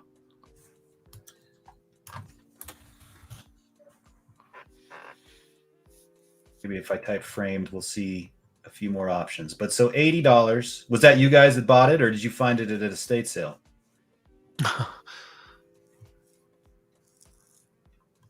That's really cool. I mean, I love that old parchment look. Yeah. Yeah. Absolutely. Unless you're not into Christmas. You know, bah humbug, exactly. What does it say? I'm going blind in old age here. What does it say? Up for sale is a copy of the handwritten poem. Mache, he wrote the poem originally. He wrote it in 1823 and then penned this copy 40 years later, before he died. Wow. It's brown paper manuscript, 11 by 14, framed, black wooden frame. It's a handwritten. He wrote that in 1840 something, and it's only $80. You would think that would be worth so much, right? So this is a real copy. You think that's what I'm saying? Like, how could that only be worth this? Was that like a grossly underpriced item that somebody? Yeah, that's another thing. Possible, right? I would love for the API to be able to tell if it was an auction or not. Yeah. Given that it's $79.95, that probably was a fixed listing. Yeah. But, it just seems incredible. Hey, you got it for $2? It's still a nice return, but come on. When the other ones we saw were 2,000, 4,000, I thought we'd be retiring on this one. Tracy, you going to take it off the wall and list it, or is it going to stay there until it's worth more? She's going to put it up next to the boar scene. That's crazy, though. What a cool thing to find. All right. Any other requests?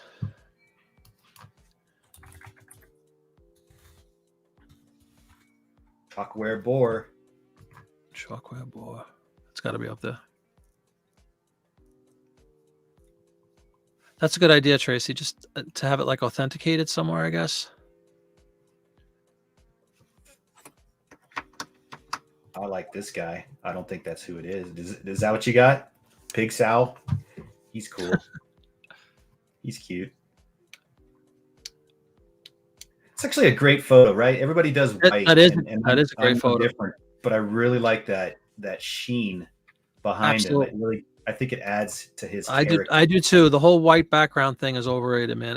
Especially if you have a white or a pale, beige item. It looks terrible against white. You want to have that contrast. Yeah, he looks very lifelike. Yeah, he does actually. And I look at this and I'm like, $55. I know. Not nearly enough for that. Of course, that was 6 years ago. Hers is like a frame scene. All chocolate. Okay. Framed scene. There you go. Framed. All right. So is there a title? Is there a title of it? Or is that just a general description you called it? You said a hunting boar or something. Yeah. What did she say? We can go back. Chalkware piece hanging in my. It's a boar hunting scene. But it's like she said, it's like a framed, like a series, I guess, probably like several. I don't know. That's kind of cool. You know, all the stuff I have at home.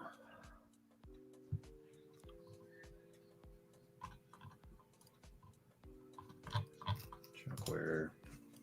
Boar. Sure, it's not like a Arkansas. What are the Razorback? Someone might have called it a pig. Who are you calling a pig? These guys here, these guys are a bunch of pigs. They're all pigs. Eric is saying it's a carved chalk wall plate.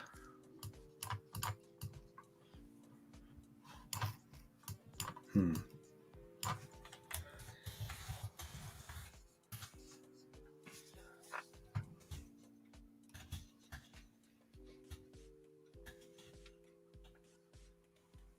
An oval scene of a boat in the woods.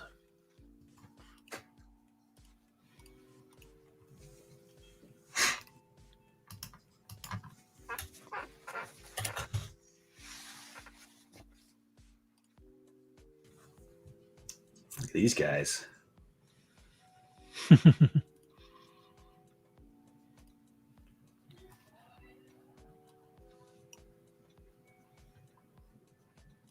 Oh, maybe like something like this? Something along those lines? That's really cool.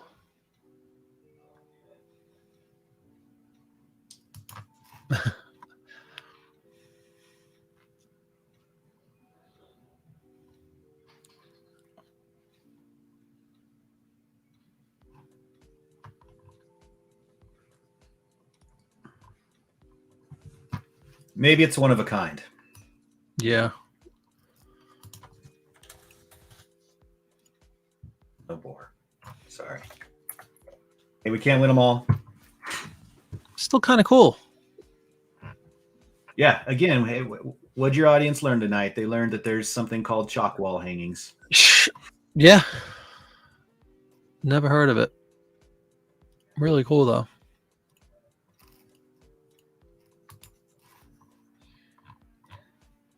Murano glass crane, huh? Okay. Uh-oh. Sorry, I missed that one. Oh, so they said, yeah, that those Way cooler. those plates, it's similar. Okay.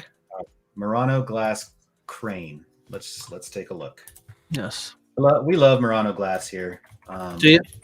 Because we went to Venice and got something. I think we just got jewelry there. But ever since, anytime I see it, I just want it because it's the nostalgia I have for Venice, or we have for Venice. Yeah. So Oh, that's awesome. we did leave the Murano glass clowns at an estate sale once, though. That was a little bit too much. Really? Too much for me. All right, crane. Let's see. Let's see if we can figure it out. This is similar. I'll get to that, Eric, right after a little demonstration here, okay? But thanks. Yeah, the print ads are fantastic. I'll show you another one in a moment. Yeah, there's a whole mess of them. Maybe this would be the closest. It's not that color, but that's something we picked up, I think, for $20 at a garage sale. Oh, yeah? But gosh, I feel like Murano glass is, to me, it just has more value. It's really hard to sell it because I don't want to let it go. Now, had you ever seen it prior to going to Venice? Were you familiar with it at all? Or you Had just no idea. Yeah, no idea. fell in love with it I over probably there? had seen it, but just never understood any perceived value of it. And Yeah. you take one trip, you take one holiday, and all of a sudden, you're willing to pay more for something you didn't even know existed. That's pretty just cool. because it says the word Murano or it's got the Murano sticker. Have you sold any? Have you sold any pieces at all? I sold these are paperweights. It's an egg. Let me just show you real quick. Okay. And then you show Eric. Yeah, sure.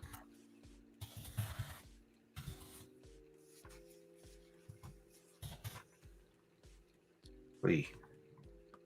Okay. No, this is exactly it. Oh yeah. That's not it, but Right. It looks like that. this is the type of things. These come from. They're signed by this gentleman here. Uh-huh. On the bottom, it's like etched into it. He Yeah. does these one of a kind, like fish or sea. I sold a seahorse. Huh. It was a seahorse one in there. I have a fish one still for sale. I didn't get anywhere near 500, but again, it's just like you can look at the comps. There was no other comp on seahorse. I sold that for 180, and I think Nice. I got it for 12. Beautiful. But yeah, so they got the sticker on it, and it's marked with his name on the bottom. Mm-hmm. If you see them, they're about 4 inches tall. They have a lot of weight to them, but they're round. They're easy to ship. You don't have to worry about Yeah. a bunch of parts. If I were to sell that crane, no thanks. I'm not interested in trying to sell that crane just because of all the twists and turns. Oh, definitely. And being a paperweight, it has some weight to it, but is it less than a pound? Do you know? Do you remember? No, it was more Couple than a pounds? pound in this Yeah. case. That's all right. But there's paperweight collectors, there's Murano collectors, there's glass collectors, there's the designer collectors, and there's sea decor collectors. So it just like hit on all. You hit on. Yep, exactly. Yeah, and I think Very that's key. Oh, without question, you could appeal to multiple. Go get it, Tracy. I was going to say, I don't recall seeing that exact type of an item, but it looks like the kind of thing that you'd see hundreds of, like just even at estate sales or something on a desk somewhere, or and I would have walked by it, but now I will look for that. And I'm sorry, what was the artist's name? The artist's name? Elio. Elio Raffaelli. Elio Raffaelli. And he's got a little thing on the bottom. You said it's etched, his signature. Yeah, they don't have it in this picture, but there is his That's name a mistake. Etched in and the that's how you bottom. authenticate it, kind of, right? You know it's authentic Exactly. when you see that. You will see these are probably greatly reproduced, not for his name. His name won't be on the reproductions, right? But you're going to see knockoff. I don't call them knockoffs. You see people making them that are not him, and they're not signed, and they do not have the same value. Right, of course not. So I almost will pick up anything with a mark these days, just because somebody out there is interested in it. Tracy, I want to know. I want you to go back and see if it's his. It'll clearly have his name etched in the bottom. That would be a bolo for this evening. Very good. Bolo. You need a sound effect, a bolo. I'm going to have to create some. Absolutely. I mean, like I said, I have all that stuff for the Beatles stuff. I just need to build it up here. Yeah. Sound effects and visual aids. And I'm big on that kind of stuff. It adds the entertainment value. But yeah, that's really a cool item, actually. But like I said, I could swear I probably walked by 100 of those in my life and not even bat an eyelash. Never again. Never again. It's on the list. Yeah. Always got to have a list. Eric, what's my favorite type? Most expensive ones. No, I will pull up. Let me pull up. What do I have here? I don't even know what I have on here. Hold on. Do you go after a certain like say can't you go after a brand? You seek out brands, or you just take anything that's old and cool looking? I'll take anything that's old and cool looking. Let me just. Eric has another comment. I'm sorry. Let's see. Too much 20 unit packed with old magazine full of ads waiting to start listing them. Tracy's. Get to listing, man. Get to listing. That's a gold mine you have right there. I'll show you. I just have to take down Travis's and add mine. I'll just take a second. Yeah, start watching Marty's series where he tells you what to do, and then next pandemic rolls around, you got you're covered. To do. It's all right there in a box. It's all right there. $20 a pop. Or 30. Here's a cool one. Pan Am. Wow. Used to be the biggest airline in the world, somehow doesn't exist. But that's an example of a 2-page ad. And, sometimes if you open up a magazine, there's like that middle insert where it's actually attached. Life magazine doesn't have many of them. Usually it's like 2 separate things. But what I'll do is I just indicate that it's 2 distinct sheets of paper. I take a photograph on that big scanner I was telling you about, and then I just, with a photo editor, I just kind of put them together. But that's you were asking about what's my favorite type of ad to sell. I love airline stuff, travel stuff. And this is introducing a new type of plane too, which is kind of cool. Welcome aboard the new Pan Am Jet Clipper America. And it tells you a little bit about it and the type of plane it is. stuff like this, I think, is so cool. Anything you can find that was the first one, like the Life magazines. Life only goes back to 1936. That's when they started. But I have Good Housekeeping and stuff from the turn of the last century, as we said, where like it would literally be the introduction of a radio as a brand new thing. The new miracle of modern living, instant music in your own home, Victrolas, when TV started coming out. It is so cool to see that kind of stuff brand new and see the way that they were marketed to people. I think it's incredibly interesting stuff. I love that kind of stuff. I love the ads that, you know, present a new item to the masses, and just how they chose to market them. I think, you know, this is from the 50s. It's not like it's ancient, 58. But some of that other stuff, like I said, it's the coolest thing in the world to see like a 1905 Ford car ad, stuff like that, you know, that's just so innovative and new. And the most magazines we happen to have are Life, because I think I talked about this again last time. We got like, I have, I think, about 1,000 of them issues, but my first big purchase was 650 of them. And it was from 1936. We had the very first issue, which sold for like $100. That one actually sold proper by itself because it was the first issue. I could have ripped the ads apart, but I just shredded everything else. Yeah. But 99% of the time, if you look up, with very few exceptions, the Life magazines, if you just sell a Life magazine, you might get $10 for some of them. If somebody cools on the cover, they're not very valuable, which is why I have no problem ripping them apart, because and they're heavy. They are heavy. Right? And if you mailed the whole thing, probably a little bit over a pound. Yeah.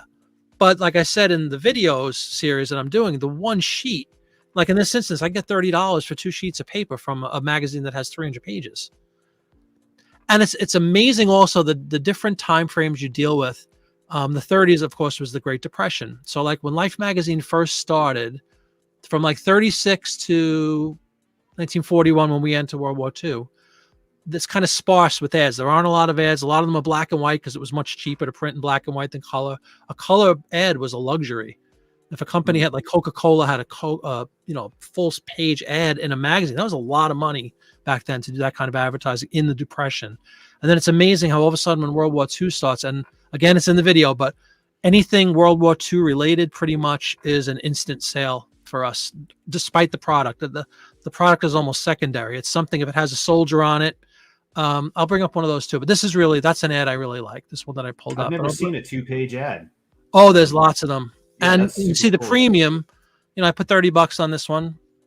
We'll see what happens, but I've sold a ton of them. And this one, like I said, is just kind of unique because it's introducing a new type of plane. What category did you put this in? Is this under like aviation? I will show you. Yep. This one's collectibles, transportation, aviation, airlines, Pan Am. Pan Am. Okay. And that's actually a great question because that's a key element of listing these ads. There's a category that's just collectibles, advertisement, and then you can drill down to like food ads, beverage ads, clothing ads, stuff like that. Depends on there's a million variables. It depends on the product. You mentioned Campbell's soup before. There's actually a Campbell's soup section because they're so popular. There's a Coca-Cola section. There's a RC Cola. That's a bolo for you. If you find any RC Cola ads, for whatever reason, people go nuts for those things. Even more than Coke. I think I've sold more RC Cola than Coke. But yeah, it's generational thing or something. Maybe, yeah. Growing up, I loved RC Cola in New York. That was like a very popular stuff. We were talking about sodas a couple weeks ago and food and stuff. Yeah, RC was a big brand. But the where you list them, which again will be in a future, probably 2 videos from now, is huge because you want, like you said earlier, Travis, you want to appeal to multiple groups. So like with this ad, you're gonna have people that are nuts for aircraft. You're gonna have people that are nuts for travel in general. You're gonna have Pan Am people. You know, you could hit on several groups of people. You want to kind of do that with all of these ads if possible. You know, hit on. Here's something I just had this thought because we recall in the fall update on eBay where, you know, they condensed all the postcard categories. Yeah. And an auction professor was he was ready to go get them. Yeah, he wasn't happy. If you have got, 2,000 print ads in very specific categories, and Right. down the road, if they said, you know what, we're going to do the same thing here, Oh, yeah, that would be catastrophic. You'd have to right? adapt, but yeah, it's an injustice though to the people that are looking, and same thing with the postcards, right? It's an injustice because there are people that are Pan Am collectors and they want Pan Am items. They don't want it lumped into some general, transportation, let's say, if they even go that deep. I mean, that might be even more vague than that. I don't know. The postcard thing is a fiasco from what I've heard. I'm not a That's big like 10 categories, right? Yeah, it's basically down to, which is just ridiculous when you think about the variety of postcards that are out there. And I'm not a big postcard seller. I'd love to learn more. John Popeye's Postcards, one of my favorite channels. I watch him every morning. He does what's sold from the night before, and he has a great series about kind of like postcards 101. Yeah, Which is, it's I like think, a 22-part 20. epic. Yeah, it's incredible. But like I said last time, I have that whole playlist saved, and every time he adds one, I save it again. And I'm going to make one continuous video from all his videos and have like, if I really want to get very deep into postcards, which I kind of like, it's kind of similar to this in a way, to the advertising. But I love these ads, and I've learned a lot about them because we've had, I say only because we have like 2,300 live, but we're selling 300 a month or so. So it's a constant rotation, but I literally could list probably 50,000 of them. It's just the time that's needed. Manpower. Again, future video. Yeah. Time and manpower, and just, you have to physically break down a magazine. You have to take out the staples that are in the binding. I got a couple teenagers that need some jobs. If I I think could just ship them out to you, you could probably put them knock to them work. out. Oh man, I can't tell you. That's the biggest thing. Silly things like that, like just the physical work involved. Getting those staples out is really important, and trying not to damage the underlying paper, of course, right? And then you kind of have to break them all very. A lot of this paper is very delicate. Some of it's as old as 80 years or so, or almost 100 years in some cases. You have to break them all apart, and then you have to kind of thumb through and decide which ones you want to put up for sale. And I've become really good at that, just from like anything else. When you do something over and over, you kind of get a knack for this will Those sell, things that are won't rusted, sell. right? The nail, a lot of them, not all the You time. could But actually get a tetanus shot. yeah, Based on exactly. I wear gloves. Be when I do careful it. out there. Be careful out there, Hey, kids. put your Yeah. disclaimer. No, if anybody gets injured ripping out ads, it's not your fault. Can't be responsible. Can't be responsible. But that's a key factor, is the time suck. Like it takes so long to physically break these down. But it's time well spent, because once they're done, and again, a future video, we have a filing system for all these ads from what magazine they came from, with dates and stuff like that, which is incredibly important, because when you get into volume like this, you better know where your stuff is when it sells.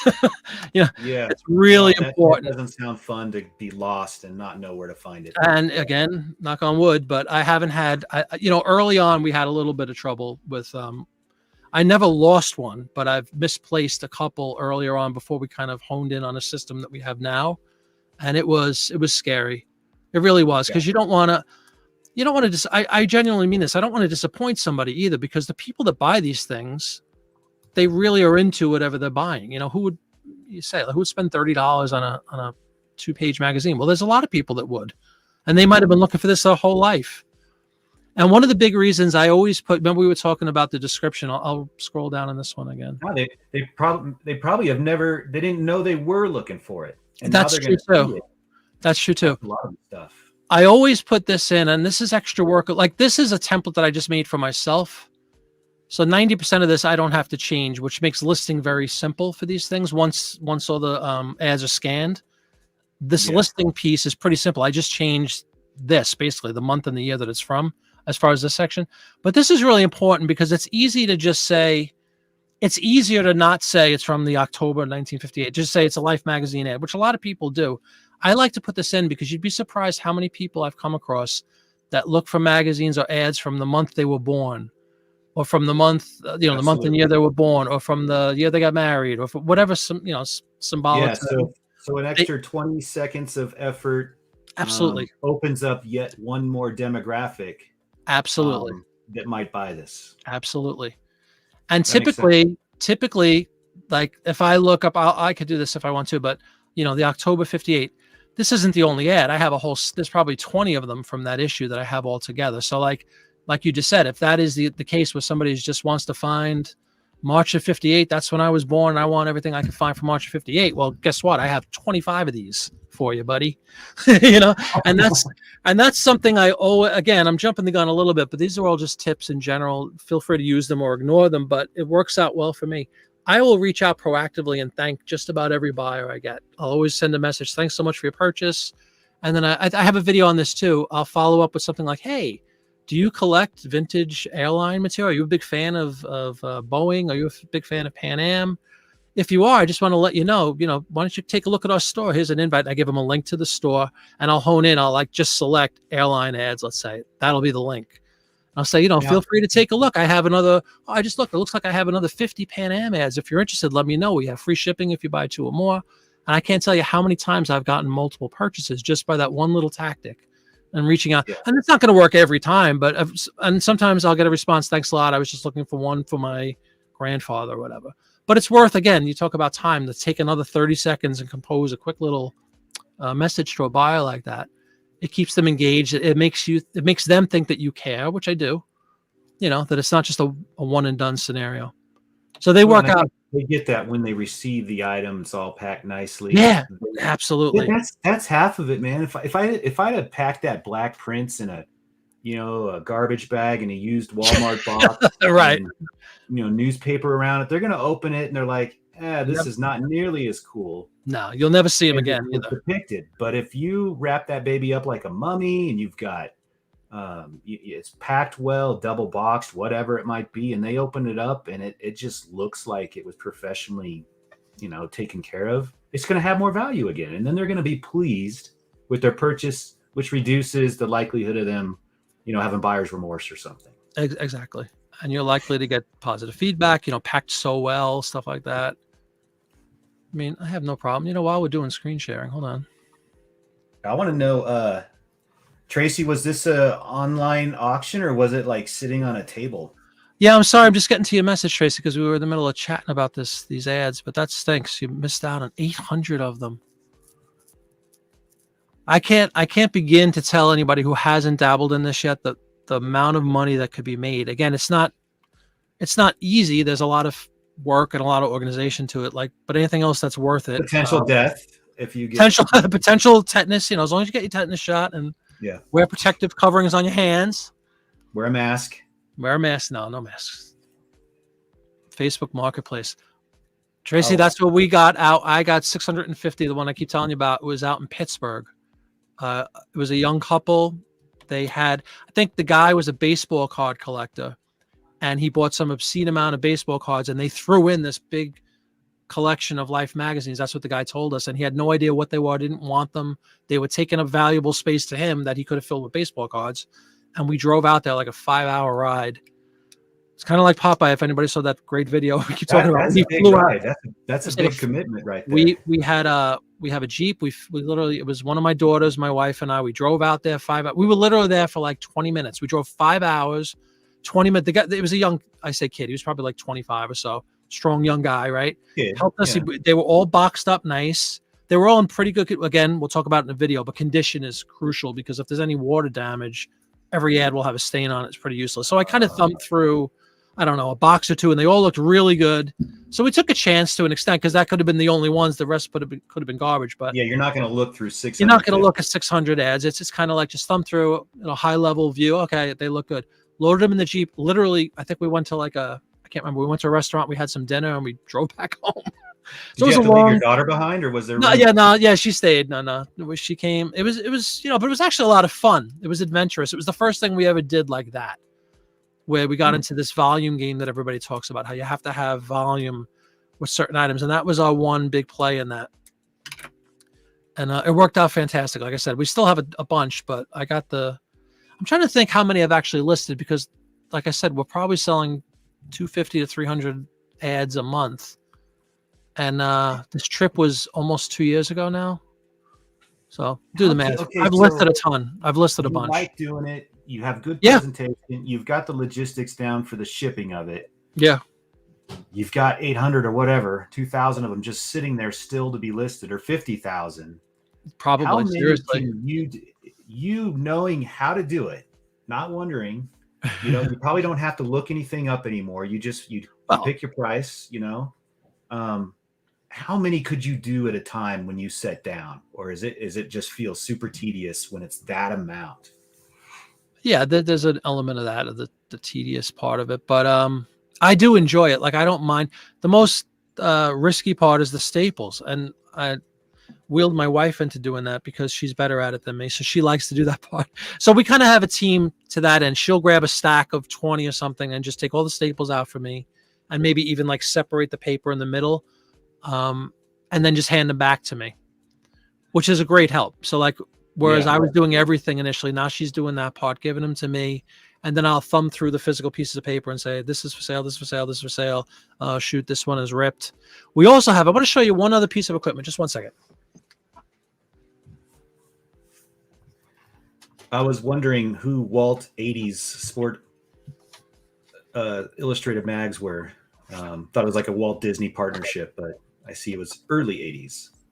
So sneaker ads, Eric, do sneaker ads sell? I assume they do because sneakers sell. Probably. I haven't come across many sneaker ads.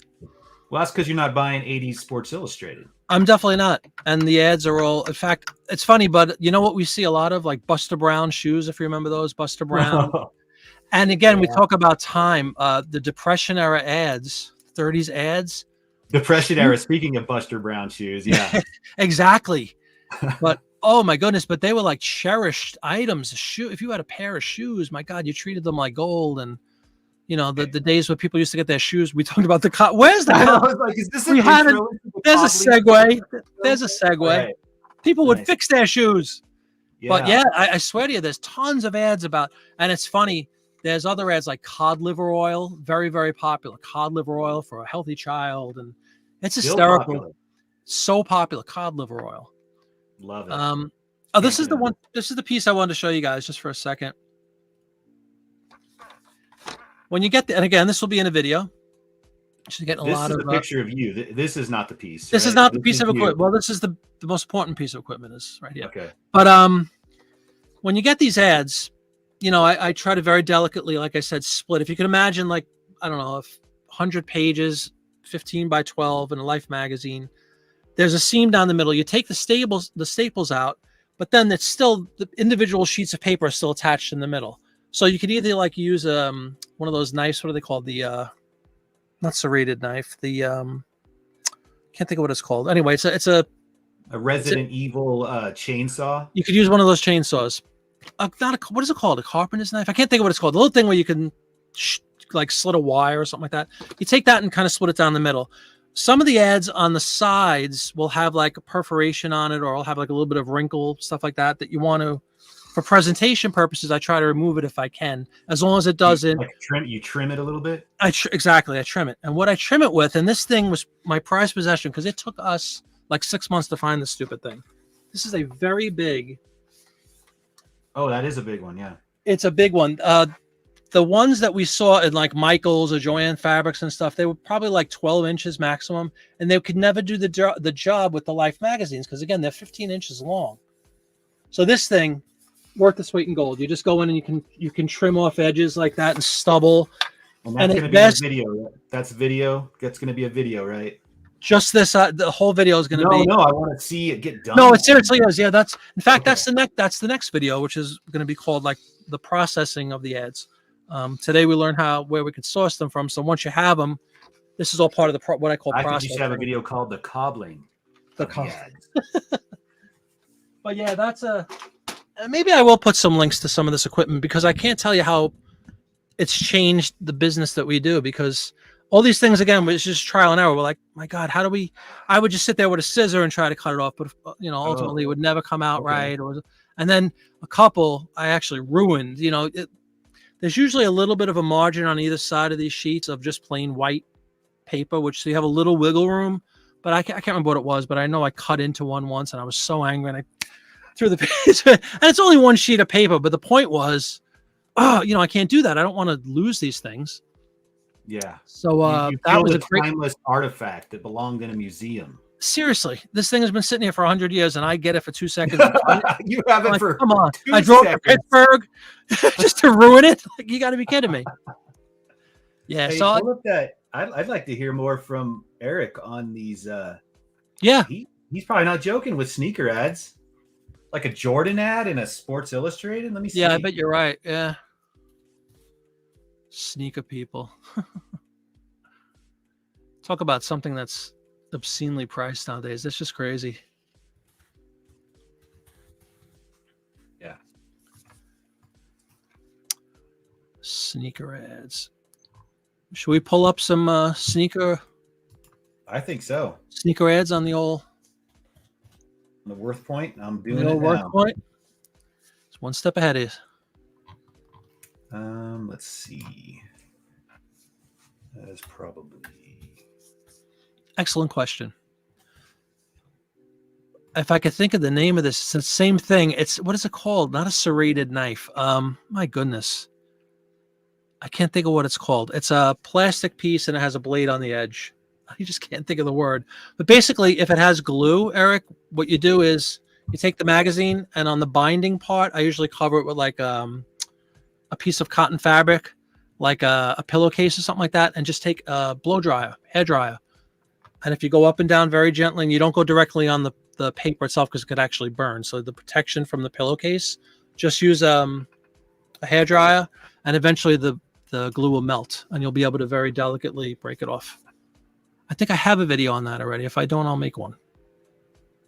X-Acto knife, Rachel Griffin. Thank you. An X-Acto knife, people. I could and not. she's probably making dinner right now. And dinner again. Here we go. What's for dinner tonight? What's for dinner? Could be a vintage scalpel.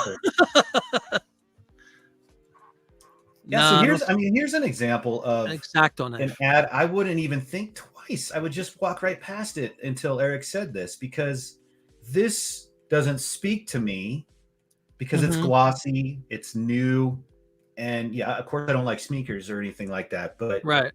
A sneaker head or whatever they're called, a sneakerite, I'm not sure, they're finding out, hey, I can get cool sneaker regalia that's just as rare and uncommon, and this is something I want to put up on the wall. Yeah. And so there you go. Just this ad is worth $15, and the magazine, if you were going to buy it, it's probably a quarter until you take this ad out. That's the whole point. That's a lousy picture, by the way, folks. See the difference between scanned? I like yours better, man. I mean, it's just, I'm not trying to toot my own horn, but that's, again, the kind of stuff you just learn by doing it. That's a lousy picture, but it's still sold. You probably could have sold like $30 for that, but presentation with everything in eBay. Image is everything. Images is everything. Image is everything. Yes. That's why we picked up, it's an investment, but it pays for itself, just like Worth Point does. All this equipment that we've picked up to fine tune these ads and make them as presentable as possible for people, it's made us a lot of money. X-Acto knife. Oof. I was going nuts with that. Well, I can't wait for the video because I want to see this X-Acto knife in action. In action, yeah. Yeah, the question. You have the right one and not the serrated blade. Why was I saying serrated blade? My God. Yeah, X-Acto knife. No, the question earlier was, I think Eric asked about the glue. Oh, look at this one. Wow. Yeah. $75. Wow. Now, does that say where it was from? Just out of curiosity, like if you read the, like I usually put in from such and such issue of this magazine, does it say anything? This was an insert. So this isn't, well, it is from a magazine. It just doesn't say what magazine. Okay. Yeah, it's just an insert. Promotional poster. Who knows? They could have really said anything, but yeah, got some Bo Jackson there. Sure. This is the whole insert, so you get all that. Oh, okay. Well done. Yeah, but that's cool. Never even thought about it. So here you go. Another Bolo sound effect. Yep, I'm going to have the Bolo sound effect for next week. I have a whole list of things we're going to have to improve next week. And that's top of the list. And try to remember the word X-Acto knife. X-Acto knife. X-Acto. We will definitely get the shoe cobbling segment in like we promised. Well, Annie wasn't here to contribute. If Annie was here, we would have already had that. She was in charge of the shoe cobbling. That's all right. We'll let it slide tonight. Dog ad. All right, Eric's got another request. Yeah, I see. From 92, he said.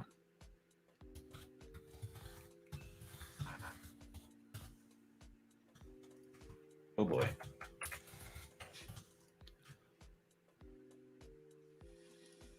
That can't be it. Let's do. Wait, did he spell it different? No, that's it. Okay.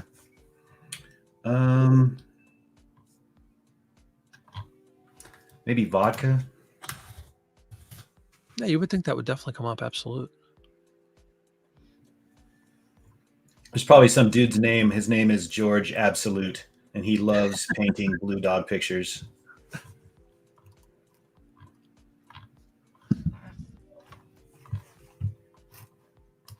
So you can see why, Worth Point's super huge. It's super immense, but man, you really gotta pick and pull to find what you're looking for. So Holy cow. 2,500? I don't think that's it. Magazine ad. I'm gonna put you back, but I just found this one on eBay. Is that it, Eric?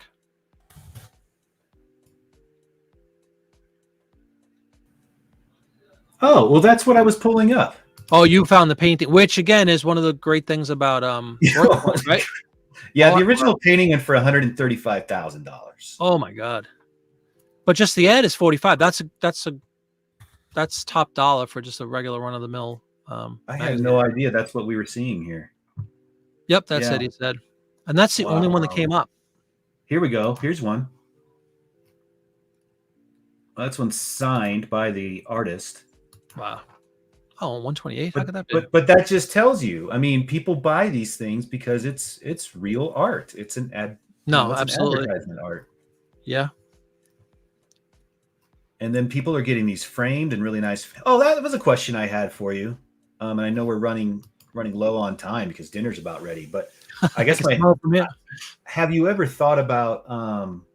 Have you ever been tempted to find, like, say you find a really rare or nice Coca-Cola ad or whatever? Have you ever been tempted to frame it professionally yourself and then, do something like this guy did and sell, a nicely framed item at a premium? Or is that just too much extra trouble? I've seen other sellers of print ads do that. They sell exclusively like matted, at least a matted background, if not framed. And it just, for me personally, it doesn't warrant the extra work because they're not getting that much more than just a sheet of paper. I'm sure there are exceptions. You're right. Like if I talk about a bolo, now I know about this. So thank you, Eric. Blue dog. I don't. The thing is, I don't I'm have for the original painting myself. You go for the gusto. Yeah. You see, and again, it's not. This isn't a statement or anything, but my magazines are old. Like I don't have 90s. Like I don't. That's very new to me. Like I don't have newer ones. Doesn't mean I won't, but that's something that I know. Jordan stuff and even like 80s. We were talking about this a couple weeks ago too. Like if you found 80s are going to be back. People are going to be buying 80s right art or like late 70s, like Atari. Like if you have like an original Atari ad, I'm sure that's considered valuable to people nowadays. Like that's now becoming collectible and stuff like that. So I think that it's a good thing to expand beyond my old stuff eventually. Old then, so like 92, I wouldn't think there's going to be that much that would be considered super valuable, but here's a great example of something. That's because those kids in the early 90s, they were getting their first taste of vodka, and now they got money to buy some art. And now they're full-blown alcoholics. Yeah. And here's what started it all, kids. Aren't you proud? That's a great. I mean, I could definitely see you need to tinker with it a little bit. I think if you'd like to work on something, Travis, maybe if not for the next show, maybe the following one, we can go through kind of a tutorial. If you figure out some, better ways to search on there, because it's obviously very powerful, but you got to kind of know how to word things. It looks like eBay is a little more intuitive with that stuff. It looks like anyway. Like I just put in Absolute Blue Dog 1992, and it came right up. And this thing sends you on a goose chase. But of course, this has 100,000 times. It goes back about 10 years. Like 20. It's got like 20 years worth. Oh of stuff. Yeah, so it's going through so much more stuff. That's not really. Oh yeah, Andy Warhol, absolutely.